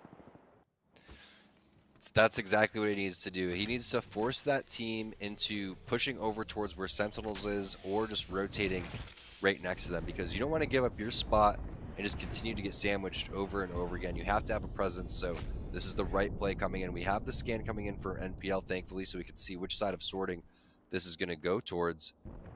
And it looks like it's going to end more towards that outskirts area, kind of where that giant platform would be. Also, there's another ending over towards where the ramp meets from Harvester, where the snake is, coming up towards the small building with the 2 loot boxes on the side, where there's the 3 buildings that you can see, like that one right in front of them northwest. So NPL has a lot of ground to make. The best route for them would be to continue to hold the roof here, but they're going to have to push from roof to roof, slide across, and get to where those white and red areas are. And that's exactly what Bambino is doing. Slides across. Dracos is there with him. They're forced to use the bubble, and it's not that bad of a problem here. They can continue to chill. The only thing that would really stop them from doing any play here would be a nice defensive bombardment, but I don't think anyone's going to risk using that quite yet. Oh, never mind. It is coolers. I believe it's cooler just below them as well, and it looks like Team Pringles are going to be forced to try and rat this one out for as long as possible. Casella's just chilling here in the train tunnel, and well, he's probably going to be hanging out there for some time. We did see Matt Pickett picking up the kill on to, what was that, I believe, Pow. I saw that just a moment on the kill feed there. We're down to 16 squads, 45 players remaining. I think we could go ahead and swap off of Team Pringles. Nothing really going on here. Yeah, he's just writing it out. There we go. Back on board with Team Rice Krispies currently, though, as again, they're doing a good job of focusing right now on the teams at the south. Good damage, 45, 45, and the 76, but Stunny has to go back with that. Oh, he got stunned before he goes. Comes down, and yeah, he has been slowed down, but he does have that battery to pop as he's going for some ballsy peaks there. But he will be able to stabilize, it looks like. But unfortunately, they have given up ground. They needed to apply a bit more pressure on the team to their south for now. This is their opening to try and push up against Team Rice Krispies right now. Were it not for those really good shots that Stunny connected with beforehand, they could have been just full sent upon. So good response out here from Team Rice Krispies, but they are not out of trouble yet. Let's remember, Sentinels to their north and this squad to their south. Yeah, and you can see Stunny stopping for a second as he's in his Wraith form to find out if that team is charging, and they are. That's Team Pop-Tarts making their play over towards the side. There's the bubble coming in towards the door. Great play. Watson Gen goes down as well. So you have an opportunity to flank either side here. Arcstar in hand for Bird. This is the big fight. Keep in mind, there's a team over towards the left. I believe you were saying that Sentinels over there waiting a third party. So this fight has to take place in the next 15-20 seconds. Otherwise, they could get third party. Yeah, and Sentinels will have a port to work with, as it looks like Team Liquid were able to finish off the remnants of CLG during all that. We're down to our top 15 squads now, as you have GS Bird just holding this headshot angle. Of course, he's got that arm shield to be a little bit extra tanky, and here's the holding pattern coming out from Pop-Tarts, trying to cage in this squad right now, as they've got 2 entrances covered. Currently, Fat Fruit Ninja taking a lot of damage there. Has to back off. He goes down. It's Senox with the longbow to get that knock, alleviating some pressure off of them. From Team Rice Krispies, Crust will finish off Fat Fruit Ninja there as we join on board with Nestle Pure Life, who have made their rotation on in, but we have that ring just continuing to pull away from Sorting Factory. That big platform is available currently, and a lot of fights taking place. LG versus Intel, Cooler versus TSM, Cooler finishing off reps, as well as we don't really have any action on this screen right now. There we go, Nestle Pure Life. They are going to be able to pick up some additional loot here, as NRG getting into a fight with Na'Vi as well. Yeah, a lot of fighting taking place. Team Rice Krispies getting into it with Team Pop-Tarts. So if we could switch on over there, that'll be good as we take a look at what the rotation is for Nestle Pure Life. This has been a lot of action happening between Sentinels and Pop-Tarts over here for quite some time. And Pop-Tarts is the team that ends up biting the dust. It started with a longbow shot in the rear from, I believe, Sentinels going on to Fat Fruit Ninja. But there's the fight coming in for Nestle Pure Life. This is the building that is potentially a winning building if it was to pull over towards this side, but it doesn't. And now Nasky gonna rip him over towards the side. That's gonna be knocked going down to E-Boy Ronnie. So it's a 2-on-2 situation here, but Ronnie is extremely weak. They're not able to hit the armor swap. Probably should have. Now that's Team Razer coming through with the cleanups. 2 brains, 1 controller gonna be taken out. Nestle Pure Life gonna be taken out as well. Cooler's in the vicinity, and it's all up to Bambino. Should be it for him, and there it is. But it's going to be Team Razer going up against Cooler here while the defensive bombardment's going down. All this action happening over towards this sorting factory side. Nice job by Cooler with the response after Yuki gets thirsted. 2-on-2 situation here if they're able to finish it off. Now it's a 2-on-1. Nice job by Cooler. Somehow, some way making that happen. Nasky with a really great defensive bombardment splitting up the team. There was a thirst at the end there, but they should have a res to work with. We're on board with Team Rockstar. We're holding this platform that we're talking about. We see even remnants of Tree still alive here as Nocturnal gets the knock onto LG. They will be able to finish off this fight. This is one of the better games so far for Team Liquid here, trying to get this Caustic into the late game as a full 3. Now it's about the 50-50 of this ring pull. Where does it go towards? Will it pull out into the center of the map? Will it go ahead and continue to pull over to the west, or will it go over to the east over there? So a lot of permutations as Liquid. They do have, of course, that Wraith for the mobility for these big boys when they ultimately need it, along with that bubble. We have 2 teams over here on the western side of the map. Let's go ahead and get off the map, though, as we have a lot of fights going on board on the northeast side of the map currently. Let's get off the map now, as there it is, Team Rockstar with the nades. As they've got a team pinned down onto the south. They're doing a great job of holding this platform currently, as Sentinels did finish off TSM. Yeah, you're in a great spot right now for Team Rockstar. You were talking about this high ground, and this high ground is very useful, but they're going to have to make a play because there's only a sliver of it in the next zone, as we find out it's completely in the open here. So all these teams are gonna have to make the rotations out of the building. There's 2 teams next to each other sharing. One's Liquid. You have Rice Krispies over towards the side. So that's 3 teams at least on this side. You have the high ground for Team Rockstar. That's 4. And there's probably a couple other teams ratting directly below Team Rockstar. So this is gonna be a very, very interesting ending. And since it is out in the open, I feel like this could be the last zone. Oh, so many nades being rained down upon this squad just below Team Rockstar. The bubble is used as Rakinishu has dropped down with the low ground with that portal to set up another angle for themselves if they want to try and take advantage of this. Unfortunately, though, the bubble means that they're able to reset their health at this point. Good angles being set up for Team Rockstar, but they have 20 seconds, though, and they have to decide on exactly how they want to play this next circle. Don't know if they have to completely commit onto the low ground, or if any of that building is in play, that office building for themselves. Currently here, zone will start closing, and it looks like they might have to elect to drop down. There is cover to play with, it looks like, on the rock just below them as well, but we know that there is a team down there. And so this is going to be very tricky in terms of navigating this, as it looks like it is Team Rice Krispies getting tagged on the southeast side of the map here. And they do have a small pocket to work with as they're waiting for the zone to close on in. A lot of fighting going on as Na'Vi get taken out by Liquid there, as the defensive bombardment will be used for the bubble.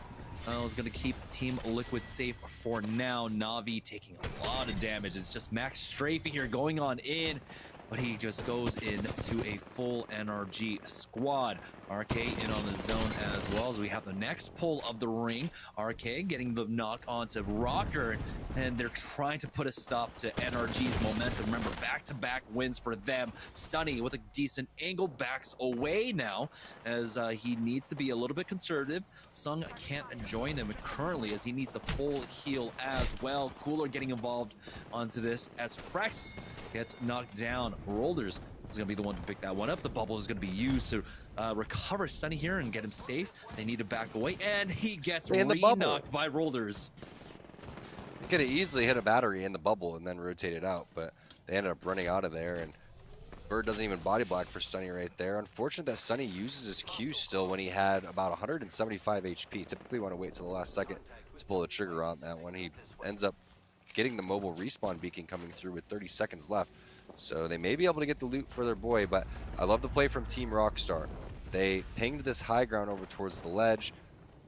They're able to figure out exactly how they want to approach the situation now. All of these teams are directly below them, so they can just decide, again, when they want to go and make their play. If they do drop, it's going to have to be everybody at the same time. Now everybody's going to make their move. That's the team hiding down below. Nice job switching on over to the PK, finishing it off. All of Sentinels in the corner, getting the armor swaps too. Rollers actually elects to hit a battery through all this because he has red. And there's the preemptive bubble coming through for Team Rockstar. Looking good right now, but you do have Elberlily to deal with still in this game for Team Liquid. Caustic Gas could come, and there's already a barrel on the ground. Rakinishu is eating a decent amount as well. He's going to head over to a battery, but it's the Caustic Gas from Elberlily, and it's the barrels that are too strong, and that's the power of Team Liquid and Caustic in this final zone. And this is, yeah, exactly what we get to see. Team Liquid finally make it into the late game with this composition. The Gibraltar Caustic, we saw a smattering of that, 3 months ago or so, especially a lot in EU. And now we're seeing it come to fruition here in North America. They play it out to the late game. They have just full control. So congratulations to Team Liquid taking game number 3. We are going to go ahead and take a short break, though, because we are hitting halftime. When we get back, though, it'll be the conclusion of Series E. We got 3 more matches to go, so don't go anywhere, guys. We'll be right back after this. Hey guys, I'm Mr. Acula. I play for Team Razer, and this is what I game on. I play on the Viper Ultimate. It's what I have now, and I like it because it's wireless. It has the nice grips on the side, and it just feels nice. I don't have the wire going everywhere. I play on the Razer Huntsman Mini, and it's a 60%. I've never had a 60% before, so it's kind of nice having a smaller, compact keyboard. And I recommend this for anybody who plays games. It's just really nice. So I play on the Black Shark V2, and it's really nice. It's really sleek. The ear cups are really comfortable from the cushions, and it just looks really nice.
All right, welcome back, guys, from our halftime break here for Razer Week at Series E. We're about to head into the final 3 games of the evening, but before we do, we have to take a look at the leaderboard there. And we knew after back-to-back wins from NRG that they would be in first place, but it's by how much now? It's Team Liquid closing the gap just a little bit, 20 points behind NRG currently, and these are our 2 front runners, Tom. Yeah, Team Liquid must have put up a lot of points last game in order to be there, and that's a pretty impressive performance considering that Albrelli's on Caustic, and it's difficult to get that Caustic into the end zone, but when you do, you're able to pull off wins just like that. We saw multiple infiltrations of buildings, which is, we're talking about Caustic holding buildings down. I love how he's able to get inside the buildings. If the Watson generator is not there, and a lot of teams aren't playing Watson anymore, they're playing Gibraltar and Bloodhound instead of Gibraltar and Pathfinder, that makes Caustic that much more valuable because you know that your ult's going to land 1,000%. Yeah, it was a 13 kill point game for Team Liquid there at the end of game number 3, 25 points overall for themselves. And so they are starting to cut into that lead for up against Team NRG. But in that game number 3, we saw NRG surviving pretty late into that game. Unfortunately for them, you know, despite having 2 games in a row where they had 17 kill points, in that last game, they only picked up 1 and finished off in 6th place. So not able to put on that many points in game number 3. We'll see if they can change things up here for game number 4, as we are now on board with Team Razer over here by Geyser, and already a purple armor coming out for Mercy only. We'll see if this is going to be a 3-team affair at Geyser. If it is, you'd be stoked right now if you were Mercy. You're hoping that there's multiple teams over here, but he's going to elect to use the 2-4 flatline instead of grabbing the Sentinel. So he's going for double automatic weapons here. It would have been interesting to see if he keeps the Sentinel with the 2-4 on it and then kept the flatline without a scope on it. But instead, because he has double mags on his weapons, he's going to go for both of these guns instead. You have Scout Volt over here.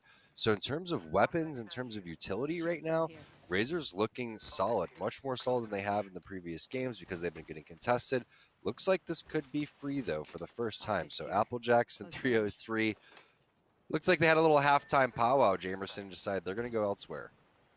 guys, we gotta stop this. We're just griefing each other at this point. Another blue armor coming out, and I believe that one was pinged earlier on by Mercy, and so they're in a great spot right now, the purple and the 2 blues for themselves, as the pings did go down to the south. So I'm not entirely too sure if they have the beacon over there and if they want to try and commit to that and pick that one up, as we do have the zone starting to pull on over in this direction. It's Team Cheez-It, though, looking like they did not elect to go for the drop over here by survey and played it a little bit more conservatively, taking the train tunnel themselves. Now they're slowly making their way on in as the pings do come out onto enemies. We do have the wingman with the skull piercer and that purple mag for Strictly. He's going to wait for the rest of his team to join them, as I believe they're just continuing their looting path through that tunnel for now. But this is important for Strictly to be outside of the tunnel for themselves, to keep an eye out on their surroundings. Always make fun of the tunnel loot, but coming out with 3 blues and a purple mag wingman and R9 can't be that bad, as we do see the zone. And we also see where Rice Krispie Treats lands. And I think that they were getting contested on this either yesterday or earlier today. I can't remember because we see so many games, but they have a nice crafting station here that they're going to be able to use. Tons of utility in terms of batteries, which is going to be super nice. All they got to do is get Sung charged up on that Evo armor, and they'll be sitting pretty as we take a look at what TSM wants to do. They're getting aggressive on a building, and we saw how TSM tournaments started. They tried to pressure a building. It didn't work out. They died, and maybe they're feeling that right now. But such big damage coming in from Snipe Down. 3 wingman shots in a row is going to drop the Gibraltar down to no health instantly. And you know he wants to push that, but all of his teammates have already backed off. It was just a single thermite, and Hal's going to call off the push. And that's interesting because we know how aggressive of a team TSM is. It seems like they're just learning from their prior mistakes and possibly feeling a little bit of the scars from Nestle Pure Life. Yeah, it's Team Pop-Tarts, though, in some trouble, as Fat Fruit Ninja has already gone down up here at Refinery, getting challenged by Third Impact. Joining on board once again with Team Cheez-It, though, as they have taken position of the Beacon building just here to the northwest of Fragment West as Team Razer have gotten themselves into a fight up against Team Rockstar. They finished that one off, and third impact will get rid of Team Pop-Tarts as well. The port was used by Strictly here as Razer are still in a fight. More going on here. You have to imagine that this is TSM on the other side, quite possibly trying to come in for the third party, but Razer are able to just get out of there and avoid the third party and make it back to the safety of this building to reset. Yeah, and the first thing you do when you get to the safety of the building is get the high ground so you can take the angles just like this. So even though Hakio needs to heal, he's going to elect to continue to lay down more damage because that's going to help him get even more health so he can charge up his Evo shield. And those are free angles. Unfortunate that they weren't able to get all the loot immediately, but they're going to double back here, hit the scan, and that allows them to pick these boxes apart and get the benefits of their kills. However, looks like a nice spray there from whoever that team is. Could be TSM, but it was Zeratricky taking a lot of damage, getting punished for pushing up just a little bit too much. Some scout play happening. You also have a knock from Crust on Sentinels to LG, so we'll see, as it is a sniper rifle kill, if they're going to be able to get a little bit closer. Meanwhile, Navi getting into it with Xrani. Dell gets a knock on to Madness, so we have a lot of action taking place all over the map right now, and now LG's on the run. Yeah, it looks like Cooler were able to third-party CLG, who CLG had engaged upon Cheese It there, as Sentinels are now cleaning up the remnants of LG. Rugby getting thirsted there, and it's all up to Sonya to try and stay alive for his squad. The banners, though, are basically in a unrecoverable position. We'll see. He's eyeing that zip line to try and What if he took that zip right there, Jamerson? What would you have done? It would have been the immediate caster curse, but he's getting tagged out from the squad to his south as well, and he is just got trouble from all sides right now. Arm shield getting broken there as he backs away. It looked like I don't know the resolution of that third impact and Team Cheez-It fight, or Team Pop-Tarts fight, excuse me, that was taking place over at Refinery. I might have seen some trades. We're still down to 18 squads here. Third impact, never mind, aren't happy. They are full 3 right now. They've got blue armors, and they're making their way into the zone. Yeah, well, 2 of them are. I believe that Bloon is going to do exactly what his name says, and he's going to take the Bloon to catch up to these guys, but there's the results, Jamerson. It's just a lone Watson, Mr. Hambino, not even going for the banner, just going to try to rat it out here. 18 squads and 49 players left, and it's been a super tight lobby. There's not any room for error. And I feel like the most interesting fact that we've seen so far has been Team Razer no longer getting contested, which really helps their just flow of the game and just their loot pathing and the rotations out. But now it looks like Madness is going to get back into the game. CLG waiting because it is round 1. And so the very last second to pull a trigger on this one, and there it is. They know the coast is clear. Pow's been checking it out for him. They're going to have 2 players defending Madness as he's going to be able to try to get his armor and his guns back. And we'll see if they're going to be able to take this balloon and rotate back into the zone. So nice job by Vaxon getting Madness back into the game. You're going to need him if you're going to try to win this one. Yeah, and the body shouldn't be too far off. There it is. We can see Pow is going over to help Madness recover that right now. Joining on board with Team Pringles, though, as Casella is going on over to that Caustic, playing for the late game. And so we've got the barrels out over here at Sorting Factory for themselves, but we did see, of course, that ring does pull away, does continue to go over to the eastern side, over at that no-name that TSM were holding earlier on. It's Cooler who's looking to gatekeep CLG for now. We'll see how long they lurk here for, mounting their way on top of the building here to try and pick up additional KP. So what I think is so fun about Apex, we're still fairly new into the game, but when I think of games that I really enjoyed playing in the past, like League of Legends, for example, where you have these character-based games, you see one person pull it off. Maybe it's like Albert Lilly, maybe it's Faker play something mid lane, and you're like, all right, well, I'm going to go do this too. I'm going to adapt this into my game, and the more Legends that we add, the more the meta changes, the more everybody becomes a little bit stronger. Maybe Bangalore gets a tweak, etc. Makes it so viable to play any one of these Legends, and it's nice to see teams just mix it up mid-game. But CLG's back in the map, and they're taking on Cooler, but Cooler says no, and that was a fairly close fight, as Sir Dell was only 1 HP, but this is right in the open, Jamerson. Any bullets flying their way, and they're done. But I love the next level play. They already throw the armor swap their way towards the side, so he doesn't even have to go into the box. Take notes for anyone that's trying to get their teammates back up. That's the gold bag res, as well as 2 brains, 1 controller, getting pushed by Applejacks. They've already lost 2. Tech and Bowser have gone down. Nocta's going to take that portal on back into this fight, but the Wraith is there covering it. It's going to be a full 3-man of Applejacks covering that, and so they picked that one up. It's Team Razer, though, playing here on the south side of the map currently, as they do bring up that ring information for us. It does go on over towards the eastern side of Sorting Factory, and so it looks like the things have gone down to go over to that toilet bowl as the nade connects onto NRG. Frexes, he does have to throw down that bubble as a defensive bombardment has been used by him, and he got tagged by that one. But now here with the bubble on the other side, it looks like the port play is coming out from NRG to rotate them into the train carts here in the middle of the map. And it looks like they're just going to go ahead and elect to stay away from this fight and move their way on through. It's 303 that was on the other side of this fight. Beast of the Hunt was popped by ZZ, connecting with some decent shots from the long range. Scan comes out for themselves, clearing their south. And doesn't look like much will really come of this fight now, as both teams just elect to start moving for this zone. Currently NRG running into some caustic gas there, moving through that train tunnel. Calculated from Albrilla. He knew NRG was going to run through in that exact moment in time. That's why he placed the barrels there. But sometimes if you're NRG and you're trying to rotate, you are wondering what the heck a team is doing there, or why are they playing this way? And if they just are playing so unorthodox or weird, you just don't want to take the fight because you know it's going to last a really long time. So NRG kind of sensing that these guys were just going to play a long game.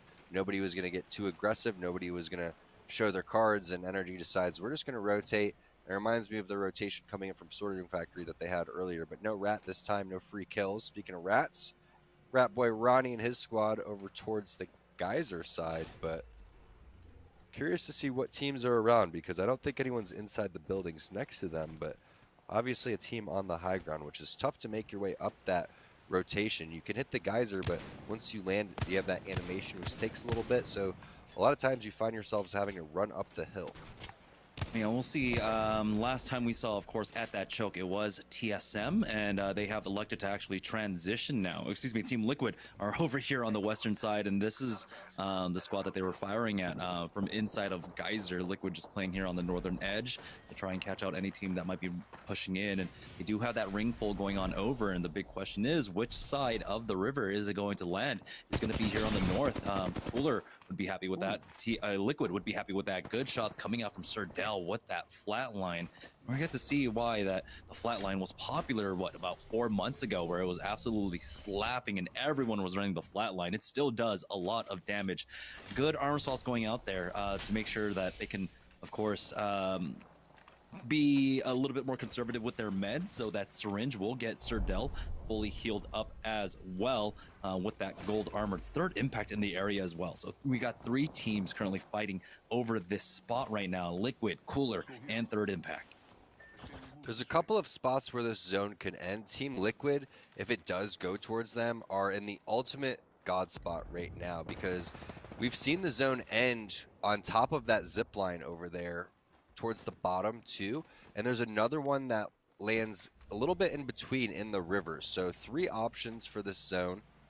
Then again, I could be wrong and it could pull somewhere completely different, but those are the most popular spots for that, and I'm not sure exactly if you're able to predict this early on without a scan which one it's going to be. But TSM been playing edge for a long time. Like you were saying, Jamerson, they were the team that was up in the choke, but now they're really interested in pushing this building, which they haven't found any action yet. This has been a very weird game for them. They were thinking about controlling the building over towards the side. They've been kind of going back and forth and haven't really pulled the trigger on a fight quite yet.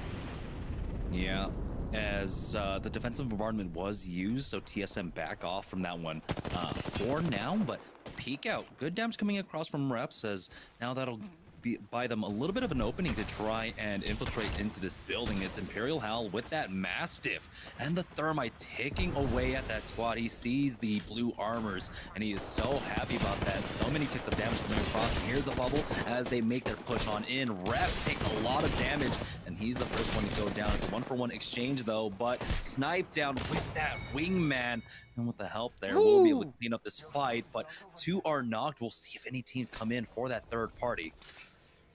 Snipe down, clutching out that fight with the wingman. Nice job scoping in, turning around, hitting that player with just a little bit of HP left.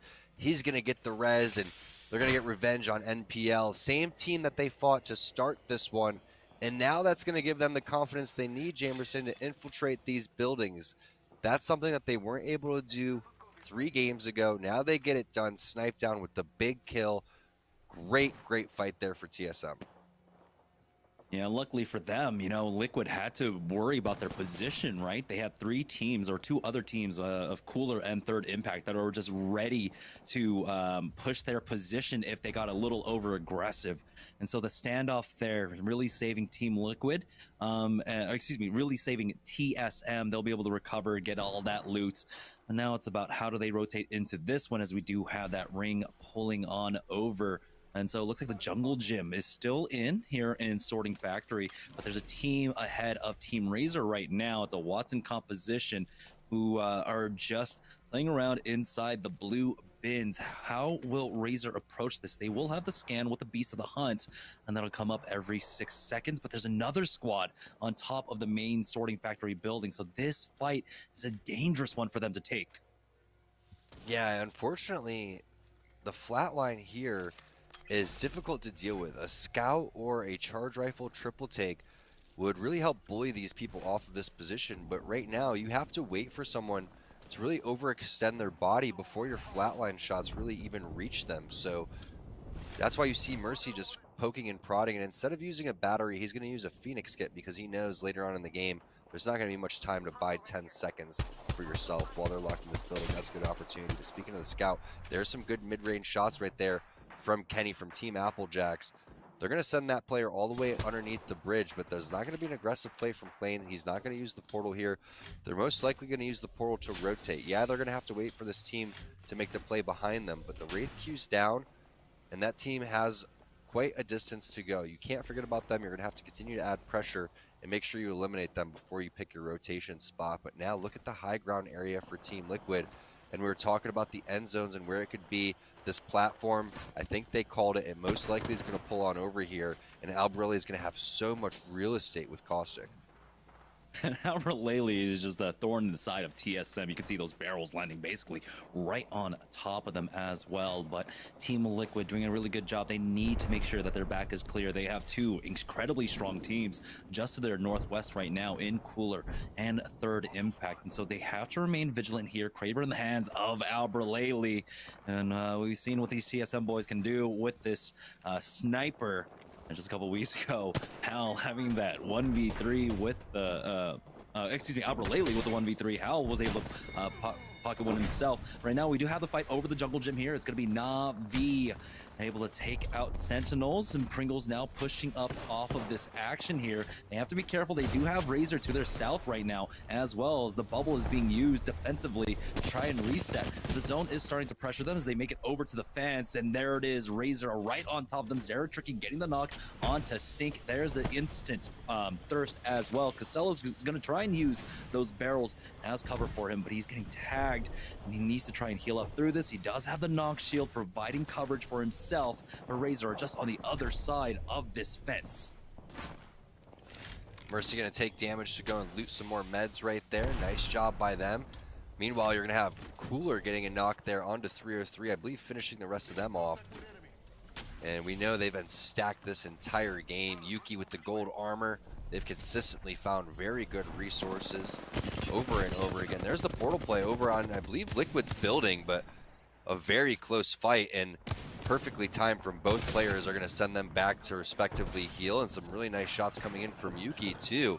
Nobody really missing every time that we go and switch to every single player and every single team. So the shot's on fire now, and still 11 squads left. That's what you love to see with the ALGS coming up this weekend. All these teams playing this very well. I want to see pings out from Razer to see if any of this high ground is still available for them. I believe Cooler are pushing on the third impact, and it is Zicky to go down first as they're able to finish off 303 as well. With that thermite, Tsquared taking a lot of damage, and he will ultimately fall. It's going to be Jazaz answering that back, and oh no, Balon gets involved as well. Here comes the bubble out as the Mastiff is going to be used to try and get that thirst from Nasky, going for the fast res here as the zone will start closing in on them very shortly, but the gold bag is going to help Tsquared get right back into this for now, and they will be able to finish off 303, but they have to worry about the other threat. Balon coming in, getting that re-knock onto Tsquared. Nasky this time around does not have the bubble. He is ticking away to the zone, and third impact might be going down here as we rejoin Team Razer. They do have the high ground to play off of, and this pocket. What a great spot for Team Razer. Yeah, all is well until a giant caustic barrel or gas comes across with the Kobe. And there's so many teams on this side of the fence. Look at everybody duking it out. The bubble is going to dissipate soon. Another rat made his way over towards the corner. This is an insane end zone. There's the defensive bombardment. They go back into the little crevice here, which seems to be eating a lot of this damage. And there's a nice scan coming through. One Arc Star in Team Razer is absolutely screwed, but they're still playing it the right way. There's the scan coming through. And now all hell breaking loose. NRG sends it on them. Liquid sends it on to him as well. Razer, your spot is no longer safe. Unfortunate as Hakulo is going to land. But wow, Team Liquid calling it early and still locking it down, forcing all of these teams to the other side of the fence. They have to be super comfortable with this position. Yeah, we had NRG starting it off with back-to-backs. Will it be Team Liquid now? TSM are in this fray as well. NRG trying to recover whatever they can. Currently, they do have the HP advantage with the triple reds, triple purples for Team Liquid as they were not able to get the damage quite yet. Albraleli close to getting that red for himself. He does have the barrels on cooldown currently. Unfortunately, they were never able to get a gold helmet for him or anything at this point. And so he doesn't have as many barrels as he would like to play with, but going into this next ring, he'll have time to actually buy for the cooldowns for him to start stacking that one up as the barrel was popped. But again, the platform just below them. Here comes the first barrel out. It should be instantly cleared. No, it's not. He's able to get it off. And TSM are in a little bit of trouble here as the defensive bombardment did come down on top of Mac. And he took some damage there, but they're just going to wait and bide their time. Hope that NRG and TSM engage upon each other. But NRG have the high ground to work with. It's TSM ticking away, taking a lot of damage. Reps will go down to Nathan. And Imperial Hal is going to try and set up a different angle for himself. As they do get the drop down now coming out from NRG, and NRG are going to go ahead and full send it here. How much damage can Hal do? He gets the knock onto Nathan, and if you're Liquid, you are just smacking and licking your lips, coming in to clean this one up. Blanker gets a knock onto Snipe down, and it's third party finishes coming out for Team Liquid, and they are just dotting all their I's, crossing all their T's. Here comes Nocturnal with the port right on top of them, straight into the bubble. Backs right up off of that as Albraleli gets the thirst onto Snipe down. Will they let NRG recover off the back of this? Just watching the portal here as they know they've got the finish. They got a player right below them. It might be how, no, it's just a knock actually as Nocturnal. Keeping an eye there. There comes a defensive bombardment down onto NRG, and TSM with Imperial Hal finishing off Frex will get himself in the top two, but they all know exactly what's going on. It's a 1v3, and Team Liquid will take it back to back here and take game number 4. Very well played by Team Liquid. We were expecting that zone to pull over towards that side. They called it super early. They locked down the building, and now we're seeing the power of the Caustic with some really great play calling. And Albraleli is putting it together, right? He's being patient. He's being annoying. He's covering a lot of different angles. We saw a lot of different Caustic plays where you can go and throw down something over towards the side, and as the zone's closing, shoot the barrel. Go and use the caustic gas to zone one team out and focus the other team. So really, Albraleli playing caustic like he's an experienced player, but you wouldn't expect anything less from one of the most successful players in Apex. What's very surprising about that game is that that spot that Team Liquid ended up taking, I mean, that's supposed to be TSM. If they were playing center zone, that would have been the building that they had priority to rotate into. Ultimately, though, we saw them making that rotation over to Geyser to find fights over there, and then going even further south. And so they completely gave up that position. That was the winning position for Team Liquid. Good things coming out for them with a back-to-back. We'll see if it was enough to catch up to NRG. Our admins are going to be, of course, tallying up all the scores. So we're going to take a short break, but when we get back, it'll be games number 5 and 6 of Series E here during Razer Week. So don't go anywhere, guys. We'll be right back. Hey, what's up? I'm Tricky, and I play for Team Razer, and these are the peripherals I use. I chose the Razer Viper Mini because of its smaller shape. I have smaller hands, so I prefer smaller mice. With it being smaller, it's also lighter. It's only about like 60 grams or something like that, so it's one of the lightest mice you can buy. The skates are super nice too. The RGB is a little nice touch. The clicks feel good. The wire, you don't even notice it's there. It's almost like it's wireless. And the shape is perfect. So yeah. This is my keyboard. I play on the Razer Huntsman Mini. I chose the Razer Huntsman Mini because of its 60% form factor. I've never used one so tiny, so it took a little bit of time to adjust to. But I chose it because the sound of it is really nice. The lighting is super customizable and it's pretty bright. And the build quality just feels good, it feels sturdy. This is the headset I play on. It's the Razer Black Shark V2. I chose it because it's actually really light, and I feel like comfort is a huge thing when it comes to gaming. It's super light. The foam pads are pretty comfortable, the top and the ear cups. And the look of it, it's just sleek. It's pretty minimal. It's nothing crazy. It's just black, and I like it.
Welcome back to Series E, as tonight's Pro Night has been dominated by both Team Liquid and NRG, both of them having back-to-back victories, but we have to see where the dust has settled after game number 4.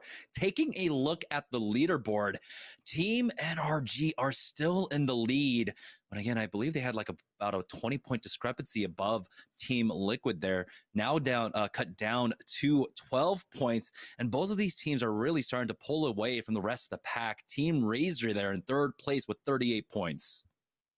It's so wild to see NRG with so many points still. You would think Team Liquid would have brought it to win maybe 5 points, something along those lines, but still 12 points. That's 1 victory still away without any kill points added on. Team Razer kind of hanging in there, Coolers within there as well. So our EU teams have always done phenomenal. And keep in mind, guys, if you're just watching, I saw questions in the chat. This is our 9 partnered teams going up against 11 pro teams, 7 from NA and 4 from EU. Yeah, and I think this last game just really does put on display the kind of differings of styles. Playing the edge, versus playing center zone. Team Liquid ended up playing center zone. They had the spot. They had the God spot from ring number 1. But ultimately, because of that position, they weren't able to be as proactive as possible. They only ended up getting 6 kill points despite taking that first place victory for themselves. And so not putting on that many points. It was taking a look at NRG. They made it to the end game, but they only got 3 kill points along the way. So definitely one of the lower fragging games for them, especially when they started it off. 34 kills between games number 1 and 2 for themselves. And so we're seeing how those styles differ, especially when it comes to these high fragging games. So we'll see. Team Liquid, they need to continue to have these performances, but they also need to find those mid-game kills. Yeah, we have to keep tabs on a team like TSM, where Hal found his way towards, I think, second place right there, and they're going to start getting more and more aggressive. They found their confidence from last game after clearing out the building that NPL was at. I think they're going to be frustrated in the way that they've been playing, not really picking if they're going to fully play edge or get towards the end zone, because we know they have the fastest rotations. They've just struggled with getting a lot of kills once they get into the middle. So we'll find out what play style they want to play right now. I think if they just kind of adapt the let's play edge and then just bully teams out, they're fully capable of winning a lot of team fights. It's just going to be a matter if they get third party or not. And speaking of third parties, we've seen nonstop action for Team Razer over towards the Geyser side. As much as 3 teams have landed there at one given point in time, Team Razer actually won that and walked out victorious with a couple of kill points and some decent positioning too. But we'll see what they're going to be able to do in third place right now, Jamerson. Yeah, and the name of the game for Team Razer this week has been adaptation, really changing up their style. No longer, of course, playing that Watts and playing more for edge play and taking those fights there on the edge, and also having the variable drop going over towards Geyser. We've been seeing across the last 4 games as we have game 5 set, and here is the drop coming out from Team Razer. They have been taking control over the western side, but it doesn't look like they're being contested because Zara Tricky is off on his own deep inside Geyser right now, so they'll have all this loot to work with. Blue mag will be going over onto that wingman and the blue bag. Unfortunately, they don't have the replicators to work with, and but there is an additional blue bag for themselves as Pop-Tarts, oh no, getting jumped upon by third impact once again. It's Fat Fruit Ninja, the first one to go down. Feels like it might be the 4th game in a row where that has happened. Blight is caught out by himself as well, and Lucas is just like, guys, I've got no armor. P20, no armor. Yeah, been there before. Awesome. Where'd these guys land? What guns did they get? Oh, sweet. Mozambique. Nice. Purple armor on Pizzazz. I love my life. It's fine. Yeah, this is great. We're going to win. Oh, man. Poor Team Pop-Tarts. Yeah, fortunately for Team Pop-Tarts, there's no Bloodhound on this, so if he can kind of maneuver himself into a position to come back and try to pick these up, you can't imagine that third impact will want to stick around here for too long, as it looks like Sentinels have found themselves in a fight. It's Cheese It now, moving on over to Sorting Factory. Retsy's already gotten the knock onto nades, and they will clean that up. Sentinels, though, in a little bit of a dire spot here. We'll see if Team Liquid come in. There weren't any trades, but third impact find themselves in that final fight up against Pop-Tarts is Lucas, and he will get finished off. Hey, Lucas at least took one down, something that his teammate's going to do, I guess, but they probably just full sent it onto him anyway, knowing that if they traded, they were going to be completely fine. There's no one going to third party over towards this area. It's kind of a random spot to rotate over towards anyway, but we're taking a look at the other crypto in this lobby next to 2 Brains, 1 Controller. It's been Kenny. We've seen some decent positioning for Applejacks, but nothing major in terms of kill points or any W's. We saw them pick up a W yesterday in our open day. I believe it was in game number 4. So they're fully capable of doing so, but with just white armors on the rotation here with no Gibraltar, this is a very, very sensitive spot on the map to be. You can't really stay on these tracks for long. You have to either rotate into the building or you have to rotate hard right. So once you get onto the train tracks, you can't afford to stay there. That's exactly what they realize. They're going to go into the building and then they're make the rotation from the fragment side. So looks like we're just going to set up a little spy cam here for Kenny, try to figure out who's in the vicinity. He feels pretty safe under this bridge, hits the scan as well, and that's going to give us some decent information. Also, 2 Brains, 1 Controller is going to give us a lot of information too, because they've already hit a scan and they're making their way over towards the train side with some decent loot too. Purple on knock, double blue here for Tech and Bowser, and they're going to have to pick which train cart they're going to want, or they can hold the big warehouse here with the Watson. And 2 brains, 1 controller have been quite silent in today's tournament. Only 4 points overall for them across 4 games, averaging 1 point per game right now. Tech has to go for that armor swap here as they are making their move on up. Taking a big triple take shot is Tech, forced to use that cell. The team above not going to send it on them quite yet, and they do favor their position on the upper train cart here. We do have Knocked going for that Q. Here's the EMP now onto that squad. As Perfect portal looks like play. they do have the portal to get them up top into the other competing train cart there. Yeah, but they're not going to have the Watson inside the train cart, which is going to be difficult. And now is Alberly's time to shine with this caustic. That's going to give hit markers over towards the side. That's going to show where these players are at. It's also going to throw a fat thermite over towards the side. Another barrel, too. Nice plays by Alberly, just zoning out the enemy team. Will that be enough for them to be able to get this res off? Flanker's going to stick that one. No bubble. There's the counter scan coming through, which stinks because now they're going to be able to find out that they were getting the res off. There's the Q coming in from Nocturnal. Nice job from Alberly to help reset. Players are going to push. They're going to set a counter portal through, which means Alberly is going to, again, zone them out. But a fat grenade's going to come over through the side. The portal play coming through from Nocturnal. He was able to hit 2 cells throughout all this, but everyone's extremely weak, and they realize that that's going to be LG coming through.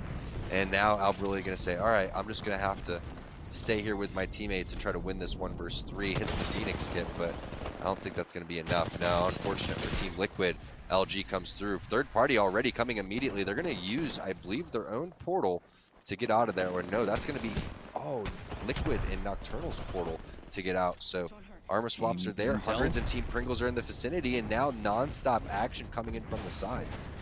Yeah, it could be Pringles and Intel here. It is just Pringles so far.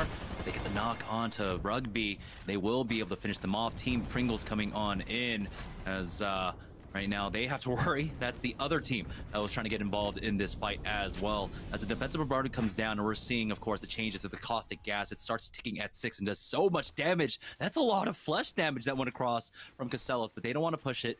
They're happy to pick up these kill points and the additional loots, and they have all these barrels to play around as well. So they'll be controlling this choke, which will be incredibly strong if the ring continues to pull up to train yard. They will double back, though, to try and check over this loot for now and see if the team are still in this position here, moving up as a full 3-man unit, and it looks like they will be able to reap the benefits of all of this loot. Yeah, the power of caustic really showing there from Alberly. Not only was he able to almost get out of that situation, but he bought enough time where you get the satisfaction of watching the team that killed you died while you're spectating them. So I'm sure he's pretty satisfied with at least the result that LG died and their name wasn't in vain. But now we see what's going on with Sentinels. They're over towards the side trying to make a fat rotation, but Third Impact is also getting aggressive on the survey side. That's going to be balloon dropping. Jazaz maybe is going to drop as well as he takes a lot of damage from the side, and there's the finish right there in flush. That's cooler on the survey side. So some fights and some more aggressive play this game than we've seen from the previous couple, as teams are playing the edge, and it looks like Third Impact is 100% sold on recovering this banner. They're going to hang out for quite some time. Yeah, it's just first zone, of course, doesn't take for that much. Jazaz all the way over at Refiner and Ziki, basically across the map from him at this point. Jazaz taking a lot of damage as he does make his way finally into the building, but does he have meds? His grapple is still on 15 seconds for the cooldown, so this is a very risky proposition, as he does find a small corner to work with and pop that Phoenix kit, so he'll survive for now. 40 seconds left on that banner for Ballon G. We'll see if Jazaz pulls them away long enough for him to pick up that banner for them and bring him right back on. And we're on board with Team Sentinels, though, playing that position basically where we saw Liquid not too far away from to finish off the game. In game number 4 here, they have a team to their east currently, as right now Sentinels are getting the lay of the land, making sure that they're checking their backs as well. And so a really good recovery from them. They're seeing the shot markers coming across from the other choke as well. Here, though, as Intel have double backed around for this loot. This was a team that was trying to get involved in that LG TSM Pringles fight. Ultimately backed away off of that. They do have the Watson, and so playing in this building can be fine, but that is not where the ring is pulling whatsoever. It's Na'Vi who are in where more than likely the ring will be pulling. We don't get to see train endings often, but this is 2 now that we've seen across the last 2 days. Yeah, there's an ending directly to the left of the warehouse on the ground here, kind of below the bridge where the blue containers are. There's also one that ends more towards the left-hand side where that Apex sign is, all the way where the stairs are too. So that could be a potential one. There's also endings more over towards the right side too if it decides that it's going to pull onto that side. But they get the knock there and the finish onto Tech. CLG's in the vicinity too. Now they finally start to push. It looks like 2 Brains, 1 Controller on the ropes. They get finished off. Na'Vi does get knocked. It is Max Strafe down. The res coming through, but you have a Watson here for Na'Vi, so holding train is definitely a spot that you can do. But this is what we're talking about with 2 Brains, 1 Controller. You have to pick your spots, and a train station ending is difficult to hold on to without a Watson, so it may be better for them to try to play edge and consider. There they are. I think they were playing Watson, if I'm not mistaken. Yeah. I just don't think that they were able to utilize it all the way. They're going to need something a little bit different in these end games. Mercy just poking away with this hammer point Mozambique right now. He does have the hammer to work with, but it's Applejack's being caught out here as they're trying to push up through this tunnel. The Skyhook connector on down, and Razer are getting punished. Sentinels full sending it on them. And oh boy, you got to be careful when you poke that hornet's nest. Lion is going to drop down at Watson Jenny for himself, but it's a third party coming in. Third Impact have found their way around. And I don't know if they were able to fully recover, but Zicky picking up 2 knocks there. Klane is the only one alive for Applejack's NPL that are inside the tunnel right now.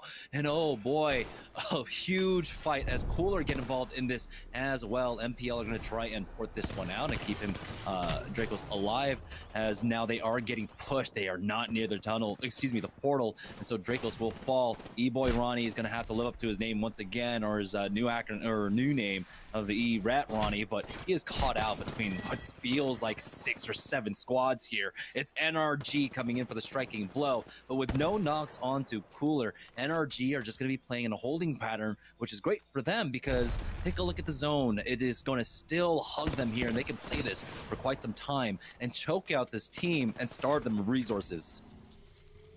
They really want to push this because they're upset this loot could get taken. Like you were saying, the resources are super important right now, and they are going to charge straight through with the bubble. Initial damage is going to go on. Nasky gets taken down. Hammer Point's doing some serious damage. Yuki flying in with the wall bounce. Doesn't connect on the first shot, but rips on the couple after that. Now it's up to Surdell in this 2 versus 1. Is he going to be able to land this one? A nasty 112. Are you kidding me? Cooler wiping out NRG. Team Liquid's going to like that one. The rest of the lobby is as well. Now's their opportunity to play catch up with these 2 teams that have been dominating.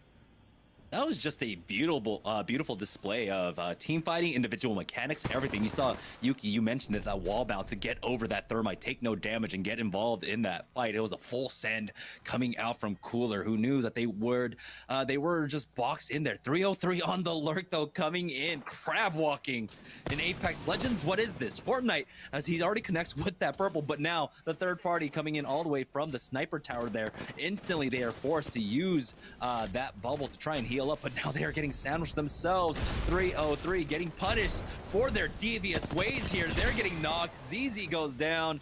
Fury gets cleaned up. It's third Impact wrapping all the way around, making a very far rotation out, not getting involved in that tunnel fight whatsoever. Great decision for them. Amounts to kill points.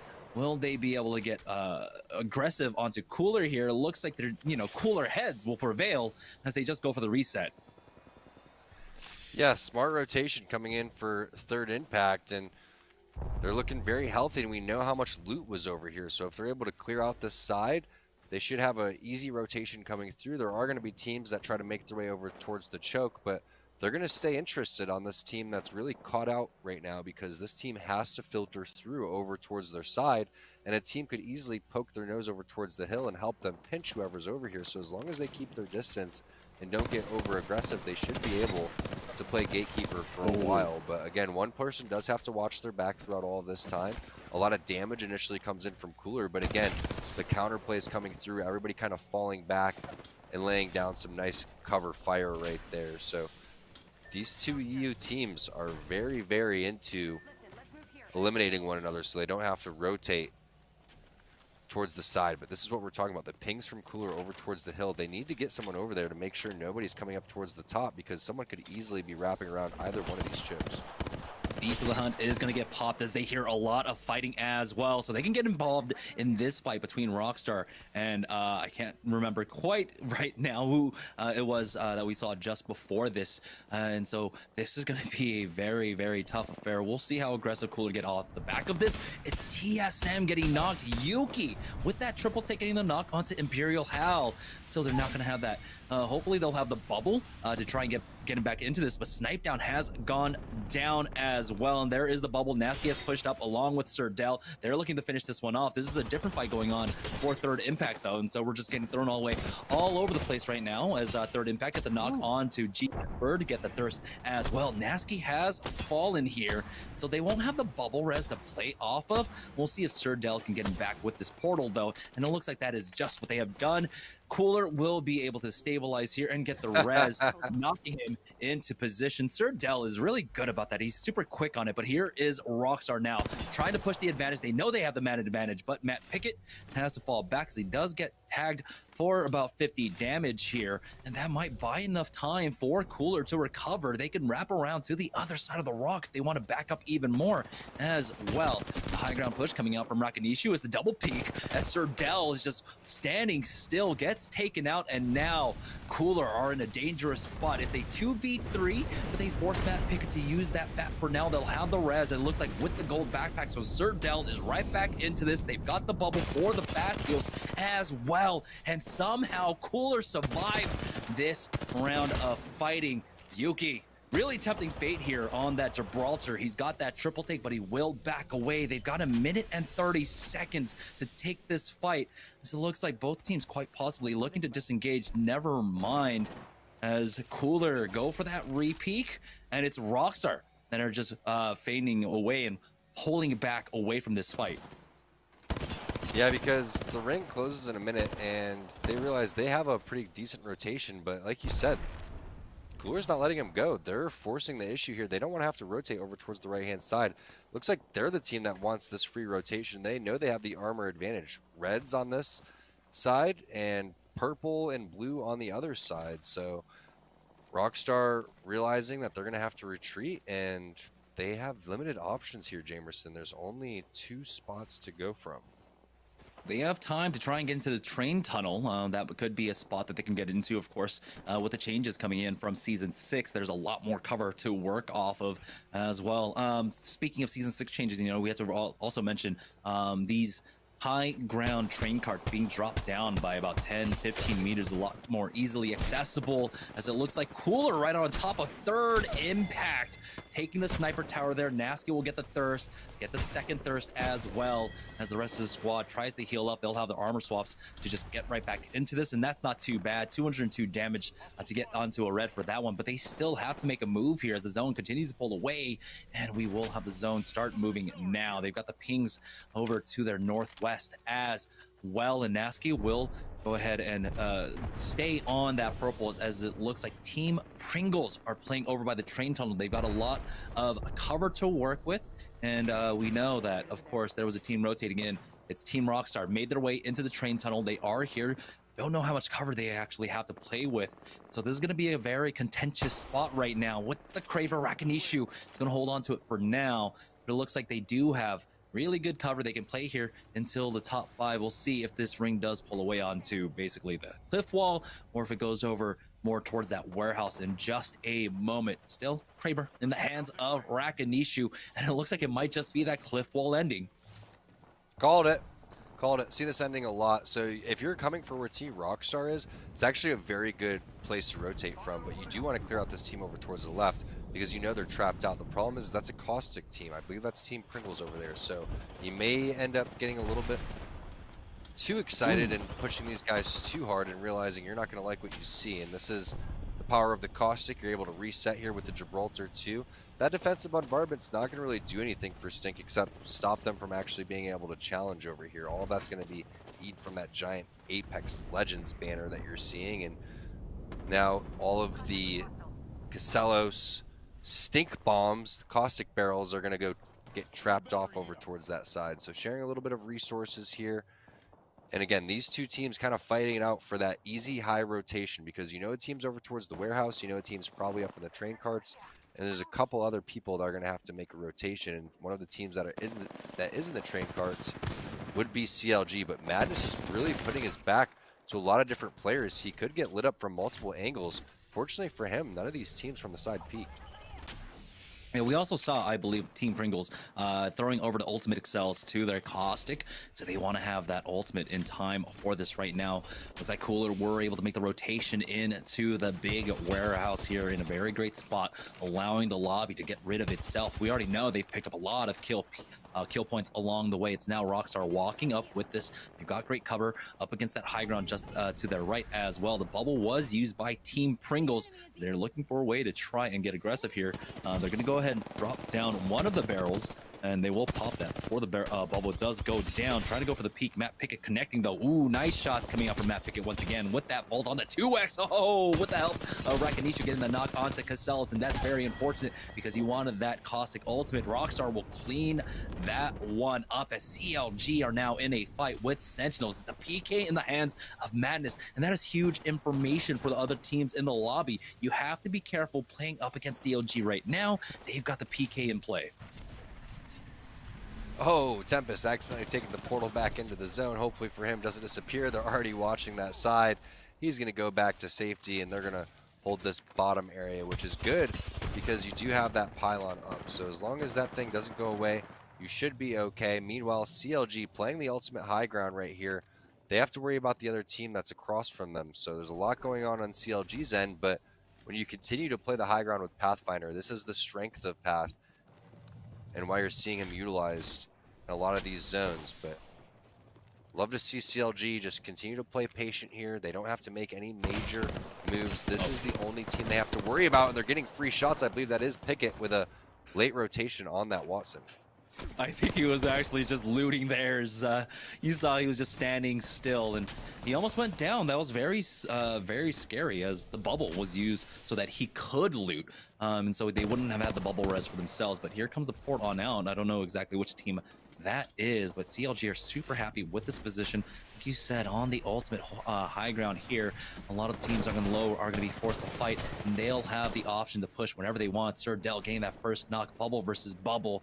You know, on the other side, a standoff as Rolders is holding it. They're going to go ahead and toss down a nade, slow them down for now, buy some time for Rolders to get that fast heal on that bat. But he has taken so much damage here, dropped down to about 26 HP, but it's Cooler getting pressured by the zone right now as they swing around. It's intel from the other blue bins, getting the knock onto Rolders, and Matt Pickett, the only one still alive here, playing that expertly as he is able to get the bat off, forced to fall back with that TP, and it's all out scramble as CLG are looking to clean this one up. Their full healthy lobby, full healthy team is Matt Pickett just trying to delay the inevitable, and he will get finished off by Tempest. CLG have dropped down here onto the low ground to get the thirst onto Hill, and Madness with the shots from the Hemlock will get the knock onto Teen, but he has to worry about the other team here just below them as well as he misses the stairs. It was a little bit of a scary situation, but Intel survived for now. Teen is still there, and Tempest might have the opportunity to get Team back up. That scan is going to slow him down a little bit. He's waiting for it to dissipate before he does anything, which is a smart play. Not going to be able to get the res off if they're going to charge him. Yeah, all three players set that bubble down. The Bloodhound scan was too smart coming in for Cooler, but while they do that, they turn their back towards CLG. CLG's going to capitalize that. That's 2 knocks. Everybody extremely healthy. They're going to finish that one off. Nice job there coming in for CLG. We know they take the high ground, but they play it perfectly in terms of dropping down and getting back up top. Yeah, great win for CLG, but also good decision-making coming out from Cooler there. They made the ultimate decision. We're playing for second. We don't really have a chance to play for first at this point because when we have to scramble for the zone in the late game there, we're probably going to get into a fight up against that last squad. So they took matters in their own hand, got rid of Intel, secure second place along with a kill point. So good thinking coming out from them, but CLG will be the ultimate winners of game number 5. we're going to go ahead and take a short break. But when we get back, it'll be the final game of the evening and the final game of the week here for Razer Week at Series E. So don't go anywhere, guys. We'll be right back. Gaming mouse. It needs speed and stability. It needs to be precise and instinctive.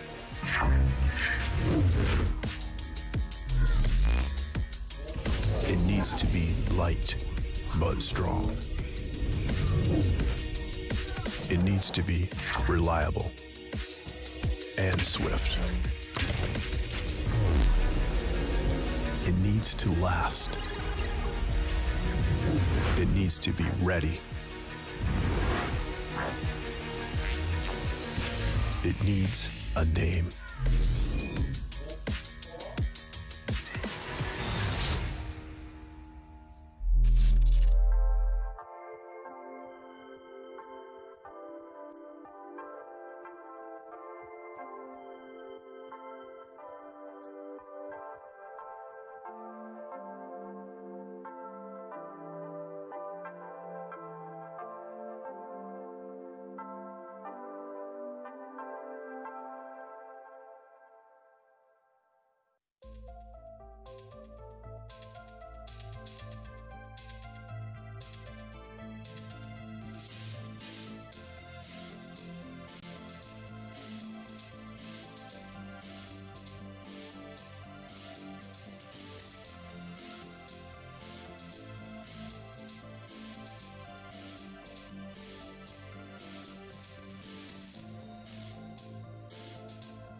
Welcome back, guys, to Series E here during Razer Week, and it's the final game of the week, final game of the evening. And just before we go ahead and head into the leaderboards, let's go ahead and talk about the giveaways. Make sure you're typing in !! Giveaway. We do have, of course, the Viper mouse that we will be giving away here in Twitch chat, but we also have the Twitter giveaway as well. A huge Razer bundle. So follow us on Twitter at Esports Arena and Razer and find that tweet, retweet it, like it, do all that stuff. Anyhow, let's go ahead and hop into the leaderboards. As NRG were only able to put up 2 points in that last game, but luckily for them as well, Team Liquid went down in 18th place, putting no points on the board. So they grow their lead by 2 points, but this does leave up an opening now for Cooler, who had a good game number 5 for themselves, now here in 3rd place with 51 points, Tom. Yeah, and it's going to be tough for these other teams to try to catch up because of the hot starts. We know, if you're just joining us, NRG and Team Liquid, they've won 2 games each, so that's absolutely insane. Back-to-back games coming through for each one of them, but I really feel like Team Liquid had the opportunity with the caustic. They just weren't able to get out of that situation where they were getting hunted down by, I believe it was Team LG, who died right after that. And they were so close to that train tunnel with the caustic. If they could have got through the train tunnel into the train area, they would have set up fairly early before any other teams, and we could have saw them come back. But they now have 14 points to make up to NRG, and there also is a decent race going on for 2nd place if Team Liquid doesn't have a good game. Yeah, so NRG, will they be able to maintain their consistency throughout the day, having really good games? It has been a shorter game today, as we cut out 2, and so we're only playing the 6, and so that meant there was less time for teams to catch up. That's why you're seeing such a large discrepancy, especially when our top 2 teams have 4 wins across the last 5 games so far. So heading into game number 6, it's looking largely like it's a two-horse race, but Cooler are still there, nipping at their heels. Again, they are starting to find their stride, getting a little bit more aggressive, really pushing these team fights. We'll see what Cooler can do to try and upset the top 2 right now. One of our EU representatives here on our pro evening. It's game number 6, and it's all going to come down to this one, Tom. Yeah, and I think we're seeing with a team like NPL how crazy Apex can be, right? Where they win last week, they're playing on Olympus. This week, we're playing on World's Edge. And you're starting to see the teams that have been playing on World's Edge together for over a year, whether it's 2/3 of their team or the entire team as a squad, it's difficult because these guys have landed in the same spot for the entire time. They've taken the same rotations, and you're still a new team a month or 2 in, and you're still trying to figure these things out. There's not much opportunity to do it in the scrims. You have to do it during Series E or during the tournaments, figuring all that stuff out. Meanwhile, Team Razer is a team that has been figuring stuff out for quite some time, and looks like they spotted a player out by themselves, and they're hunting him down. They go all the way over to Thermal, of all places, as well. Getting that knock, and they'll be able to get the finish onto Tempest. That's pretty unfortunate for them. Scan comes out, no hostiles detected for Mercy only, but because they full 3 dropped into this corner, you know, there's loot's going to be a little bit scarce for them. And they do at least get an armor onto Zeratricky, but they need heals for Hakulo at this point. Hey, there's another armor, Mercy only, that's yours, but triple whites for them, as they still have to find the last 2 members of Team Intel down here in Thermal. Oh, this is going to be fun to watch if Team Intel could get the 2 versus 3 against them, but Pop-Tarts has been dealing with a lot of 50-50s over here towards the bottom side of the map, and they haven't won a lot of them. That's why they're currently sitting in last place. We saw last game, no armors, Mozambique's on the map. Difficult situation to be in. They're landing over towards the bottom side right now. Decent little 60 spray with the flat line. That Fruit Ninja also doesn't take any damage throughout that. Hits another 40 here, so he's popping off pretty nicely, but Blight takes a lot of damage throughout all that. That's probably why he didn't get hit on the Fat Fruit Ninja side, and that's not what you want to see. As soon as you flank around the side, both of your teammates go down, and that's a healthy 3rd impact team. And I think he just resigns himself to his fate and will go down. 3rd impact once again, winning this 50-50. So not a great day for Team Pop-Tarts here, just getting challenged on that drop by one of the stronger teams in the EU. But here's Team Cheez-It making their rotation over from Refinery, coming in for the 3rd party. They tried to move quickly here. As you can see, only white armors for themselves, so they weren't spending too much time looting, trying to find more. But it looks like that 3rd impact might have already gotten out of here, got themselves out of trouble. Yep, smart play. They know the timing on this for the teams that are rotating from Survey and from Refinery, and this time it's Cheez It. Also, wow, TSM in the vicinity. That means it's going to be rotating over here, and they're fast. This is a minute and 20 seconds. They really took very minimal time to loot here. That's why you're seeing Hal. He's willing to leave with just white armor. They're not scoping around, wasting any time. They're making their play. They're making their rotation, over towards the middle of the zone right now. And Hal's going to find that empty blue armor that was left over towards the bottom. And it looks like he's not even interested in wasting cells for that one. He's just going to charge up his own.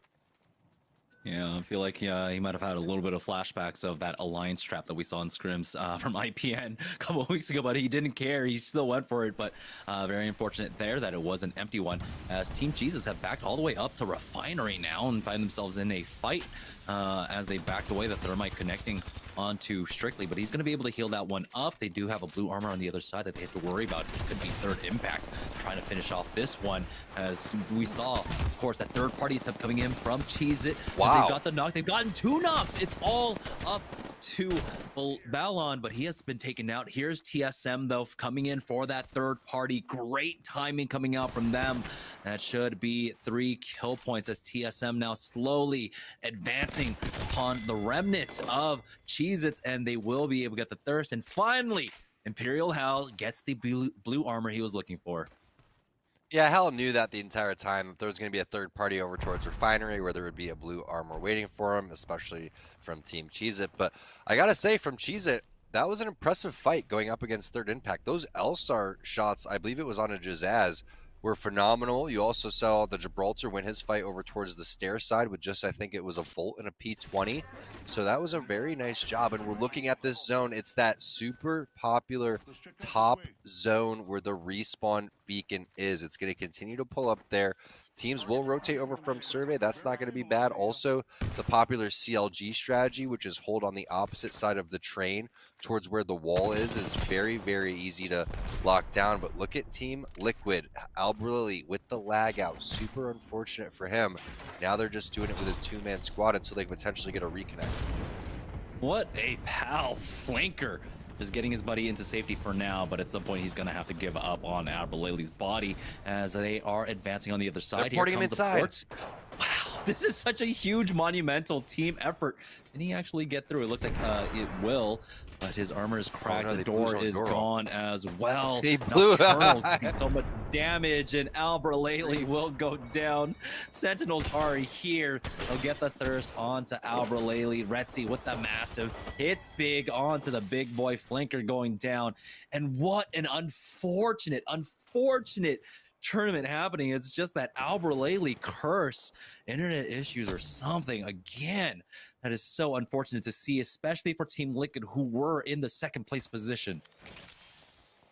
Man, you hate to see that as an Apex fan, but Albrili, he'll bounce back, I'm sure, and they're going to look forward to watching Team Liquid in the ALGS this weekend after what we saw today. Hopefully 6 on the Caustic. That was some very, very nice Caustic play from Albrili. Definitely not how we wanted to see Team Liquid go out in this tournament today, but that creates more opportunities for the rest of the teams. They're not sure exactly what happened. All they saw in the kill feed was Sentinels getting the kills. Meanwhile, Energy going to try to take advantage of that. It's going to be a knock onto Zera Tricky. Hakulo's going to find one. Frex gets Mercy only, though. This is going to be a 2-on-1. You see Hakulo hits the shot, hits the Q. He's going to have to find a quick armor swap or hit a battery because I believe he has to deal with Frex along the way. Meanwhile, TSM getting into it over there on the other side with 2 brains, 1 controller. Frex is going to find the rest of the players. That's going to be all of Razer being eliminated. Meanwhile, 2 brains, 1 controller being eliminated by TSM as well. And this is what we were talking about, Jamerson, the rotation over towards where CLG likes to go. This spot is very, very popular. You can lock it down. You have tons of cover in these ditches, and you could cut off a lot of the lines and use head glitches to your advantage. That's where TSM is going to play. We saw TSM getting tickled away there at the end of that fight, and so that might just be CLG that are up there in that position, of course, coming over from Skyhook. They had the priority to make it on over there.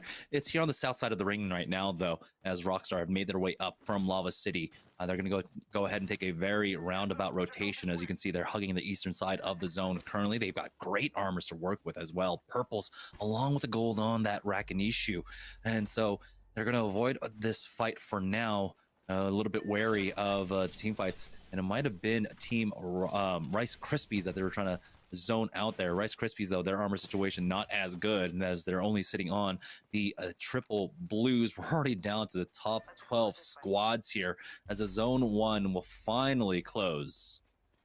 I have to ask Rakanushu where his name comes from. It has to be from like an anime or something like that. I'm not quite sure. So when I get a chance to talk to him, I'm going to figure that out. But now we're looking at what Rice Krispie Treats is going to be able to do, and played a very solid game yesterday and very solid performance throughout the day.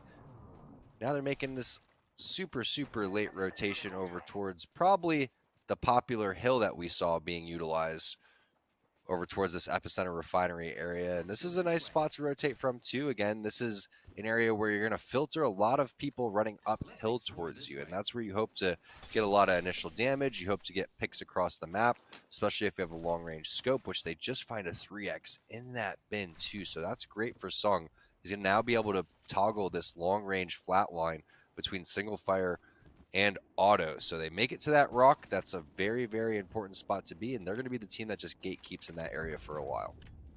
Yeah, we have Team Pringles moving through epicenter right now, finding the bodies of Pop-Tarts, and really not much loot on them, as they didn't have that much time to actually loot before they went down here. Bozam P20. Yeah, definitely not happy to see whatever was on that purple death box. But they are making their way on up, try to get to the north hand side. We'll see if they commit themselves possibly going into survey. But you know, all accounts of this ring, you see it 99 times out of 100, it should be pulling up to that respawn beacon, which is what every team is playing for right now. Applejacks with a double kill currently on to Navi. Claws finally answers back for them and gets another one. Claus, is he gonna get the 1v3? If we could just change on over to that one, but it's now down to the 1v1 for him. We'll see how that one ends ultimately here. It's Rice Krispies, though, playing on the eastern edge of the map, keeping tabs on the teams over at epicenter right now, as they are controlling high ground rocks here. Good pings coming out from Stunny. So it looks like CLG come in to punish them here. It's Claws still alive. It was just Strafey that ended up getting thirsted. With that third party coming in, he's got to be careful. The sound cues from that res, the nade comes in. There's the arcs around to the door. As Nesh, he does have that knock shield to stay alive for now, but for how much longer? Claws backs away to pop that med kit. Let's CLG, how aggressive will they get off the back of this here? So it looks like Claws might have an opportunity to try and get Nesh back into this arc start just to cover the door, to buy some time for now. CLG, they are of course in position over here at this respawn beacon. CLG have backed up off of this as they got as aggressive as they felt comfortable, and they will just back away. They do not want to give up this spot. The TSM who could just come in and yoink it from them. Yeah, so I was wondering why CLG didn't go towards their typical spot, and that's because of the fact that they were able to get into the ultimate spot where the zone's going to end. So this is going to be great for CLG that they're finding kills throughout that too. But you're right, they don't want to make that rotation in. Meanwhile, big fight happening between Sentinels and 303. Retzi going to finish that one off in style, and always fun rezzing again right out in the open. You have your teammate there with the knockdown shield doing his part, and they both are going to fight over the box. Good luck, Crust. Stay alive just a little bit longer. Yeah, Retzi will go ahead and pop that res for him. NPL in a fight over here at epicenter. They have a team right below them. It's going to be very difficult to try and force them out of this position. The ring will do that in the next one here, but they can bide their time. Kraber in the hands of E-Boy Ronnie, as we are now down to our top 10 squads.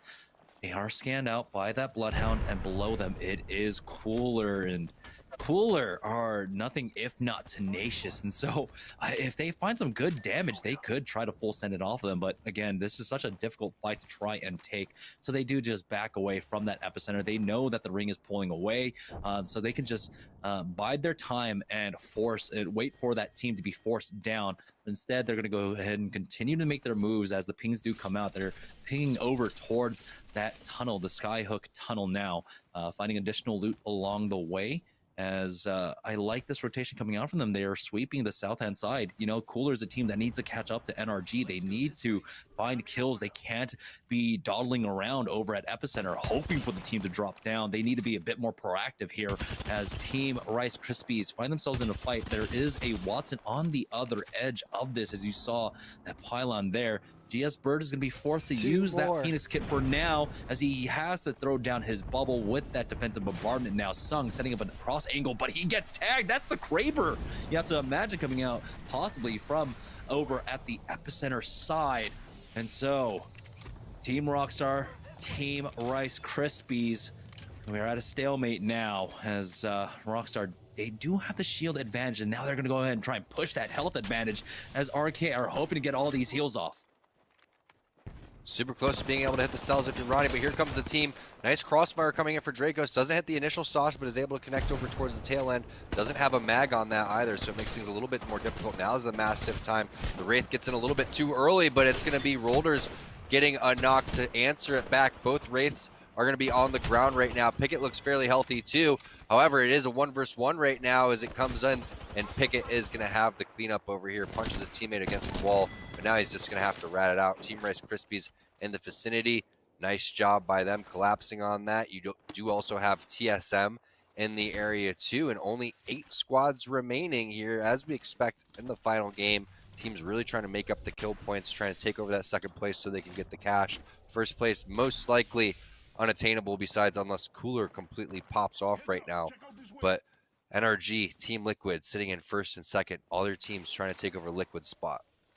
Yeah, it's Cooler that are 9 points down from Liquid currently right now, so vying for that second place position. But Nathan with a charge rifle, big connect onto Yuki, taking him out. Nasky instantly pops back. He does have the bubble res for his team with the gold bag, so they'll be right back into this fight for now. But what a shot coming out from NRG, and NRG, you know, they feel pretty comfortable right now, I gotta imagine, in that first place position. But this is the squad that, of course, there was that big question mark into play. They can take them out. Of course, it would be no question whatsoever who walks away as in the first place position here for Series E during Razer Week.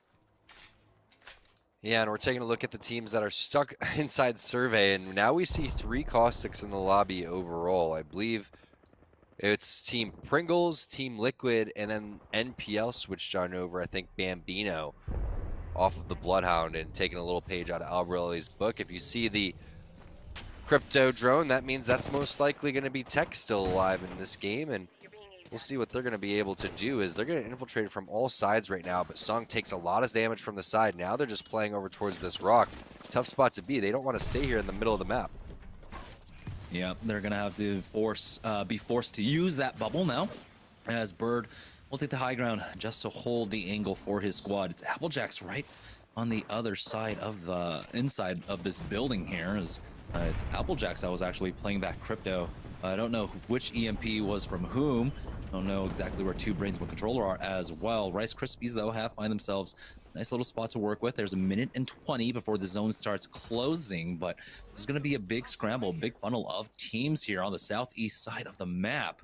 And so it's all about who's playing the edge. It is Cooler here as they have to back away. That's going to be Sir Dell backing off with that Wraith Q. We'll see if they don't have the bubble, though, unfortunately, for him to get the fast heal. He pops that Phoenix kit for now, as the Beast of the Hunt is going to be used by Yuki. They need the information. They need the speed to back up off this. Nasky even popping that bat for himself. Yuki going up to the high ground here to get the vision for his squad. Doesn't see anything quite to his north yet. He'll have the scans as well, and then the reduced cooldown. So they're going to make another attempt to push in through. It's Team RK, though, that are pushing on to Applejacks now, getting that first knock on to Kenny. That's a big pickup. That's going to make it a little bit easier for them to rotate in, as Retzi and TSM help them out, finishing them off. It looks like Senox getting into a fight with Pringles as well. As unfortunate, it might have been a disconnect and a finish there. But now Pringles now playing as a 2-man. And they have a very rough rotate ahead of them as well. Yeah, apparently Apex not liking the caustic teams right now, just griefing them and lagging them out. Now Casellos on the ropes over here, gets that battery off, but that's a full gold armor towards the top. Crust coming through with the wingman, hitting a couple cells as well. They're going to get the finish off. Meanwhile, Stunny going to help finish off Casellos throughout all that, and dropping the loot box down with a shot right there as Crust, so he can get some more ammo, some more cells, and try to reset as we take a look at what's going on with TSM. Looks like they're starting to make their push over here. towards one of the god spots. That's going to be Team Applejacks. They're fighting it out with. Lion going to get a knock on to Reps, but they get finished off. Meanwhile, Rice Krispy Treat's starting to make the rotation too. One team behind him over towards the high ground. Stunny takes a lot of initial damage through the portal. He's going to have to hit a battery. All three members are going to send it. That's going to be Bird getting a knock on to Retzi from Sentinels as well. And they're going to be able to push this bubble with ease. Nice shots right there with the flat line, but Sung does get taken out. They're going to have to hit these massive shots. It's up to Bird facing this last player behind the shield. It's Gibraltar on Gibraltar. Hits the reload button, but picked off from the side by Madness. CLG doing a great job, and of course they called this circle early on. They had the priority on the rotate. NRG are still alive, and they get rid of Cooler.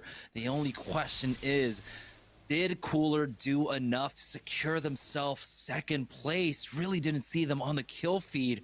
And only, ending up in 4th place, there might not be enough points for them to secure second place. Remember, it's only first and second here that end up in the prize money, $300 and $200 respectively on the line. CLG with the God spot here at the Res Beacon. Now we're down to the top 3 squads. It's CLG and NRG along with TSM, full 3 squads. Luckily for TSM, they do have, of course, this low ground pocket to work with, so they don't have to overcommit, they don't have to overpeak. They'll even have the right hand side to work with as well, along with all these bodies. We'll see if they have any utilities and throwables to utilize here, as Reps has the ultimate Excel for himself. He needs one more though. Should have enough time to build it up though passively, but nope. He's got the other ultimate Excel. Unfortunately for him, on the other side, CLG are playing that Watson composition, so they'll have the interception pylon to work with, Tom. Yeah, the good thing is at least you're trading utility for utility here. If you're Reps, you could throw down the defensive bombardment, and then maybe you have a couple grenades off of those boxes as well. That's going to allow you to make a couple more plays and force out some of the other opponent's abilities. So now NRG makes their move, and they make it more towards the CLG side, which is great news for TSM. TSM can sandwich them, so NRG have to be careful in how they play this position on out. CLG have enough angles, it looks like, quite possibly, or they'll tank some damage to try and get that spot. But right now, with the zone pulling away, NRG and TSM are quite happy about this. And I think ultimately it's TSM who might have the best position here. As you know, they don't have to be forced into engagement. They do have this left-hand side to work with, but they can also play on the other side of the train tracks from NRG. CLG, it's all about what they do. How do they get into this ring? What position do they play? How can TSM force them into NRG right now? Yeah, I agree. TSM looking like they're in the superior spot right now, but anything could happen in just a blink of an eye. So all of these players being aware of every single angle. You never know when a team wants to get crazy and push, especially if they sense a certain weakness. So everybody respectively in their lane, trying to have a presence, forcing each other back off. And the big thing here for all of the teams to notice is that they can't take damage as the zone's closing. So while they will poke back and forth here and just kind of warm up their shots, the big moment here is in the next 10 seconds. If anybody takes major damage, that means that they're going to have to heal. It also stops the communication in terms of what you're able to say and do for your team. That's the bubble being used by NRG as well. Madness goes for that wide swing, gets some decent damage off. As we saw NRG using that mobile respawn beacon to try and provide themselves a little bit more covered as well. TSM trying to chip away at both squads. That's a great thermite coming out from Reps, taking away onto 2 of them for now, and it's forcing them back, and that is the damage that you were talking about. You cannot be taking damage right now as the ring is closing. Frex does have that bubble with that gold helm now, but they are getting pushed. Great master shot comes out. That's going to be the first knock. Backslon and CLG will get cleaned up. TSM tried to take advantage here, but NRG are healthy. They have the armor swaps to work with as well. They traded away 1 for 1, but Imperial Hal with that massive, and now it's all down to Rocker versus Imperial Hal, and Hal will be able to finish this one off. TSM take game number 6, but despite that, NRG should be the ultimate winners of the day. That was a great ending to that game. Like you were saying, CLG had the zone pull away from them. TSM was in the great spot, but they weren't expecting such a healthy NRG squad. NRG didn't take much damage from CLG because of the amazing massive shots that came down once the bubble happened. But the high ground came through. Hal wins the 1v1. TSM takes the final game. It was close to seeing two 3 teams winning back-to-back-to-back games, but it just didn't happen. Overall, NRG with a great day and a great performance. All right, we're going to take a short break, but when we get back, we will have the final results of today's game. So don't go anywhere, guys. We'll be right back with the results of Series E. Don't go anywhere, guys. We'll be right back.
What a fantastic evening of games. A little preview of the ALGS Autumn Circuit that'll be taking place this weekend, Tom. And we saw some great stuff out of a lot of our teams.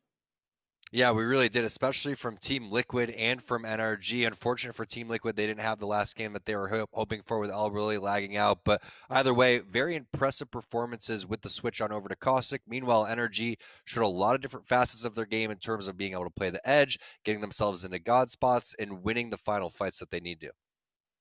Yeah, and so we do have the leaderboard, and let's go ahead and take a look at it. I don't think anyone's surprised by first place. It is going to be NRG, ultimately having the 91 first place finish. Team Liquid, though, do secure that second place spot. Cooler were stopped by NRG, just 3 points short of second place there. But TSM with a very strong finish also tried to make a run for that second place finish, but fortunately it was not in the cards for them. 51 points, 11 points behind Team Liquid. A little too late for them, unfortunately, not having a great first 5 games there.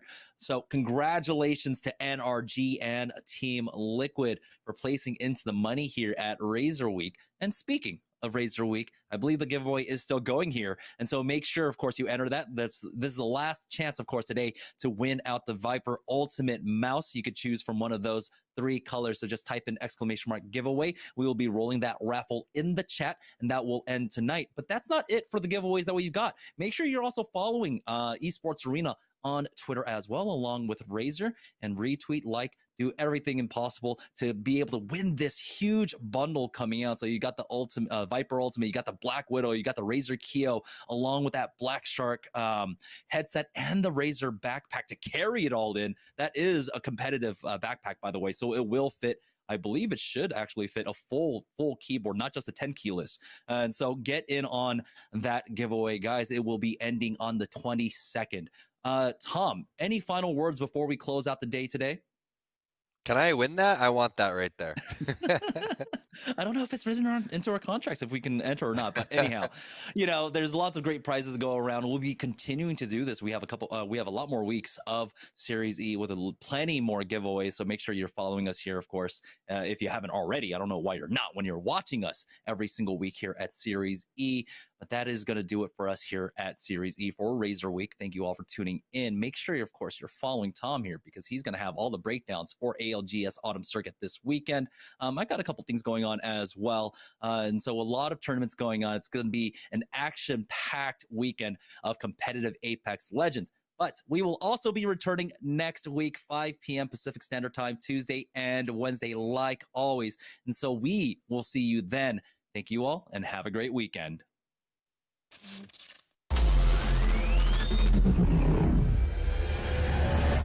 Mm-hmm.